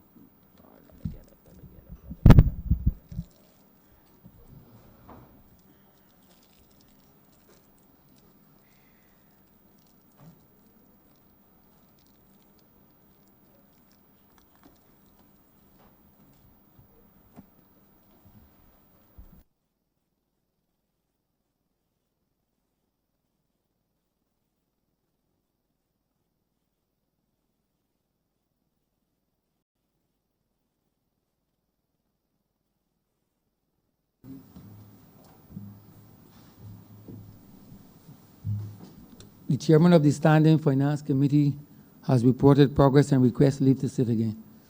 Honorable Leader, Government Business. Mr. Speaker, I beg to move that the sitting be suspended until 2:45 p.m. The question is that this honorable chamber be suspended until 2:45 p.m. All those honorable members in favor, please say aye. Those against, please say no. We think the ayes have it. This honorable chamber stands suspended until 2:45 p.m.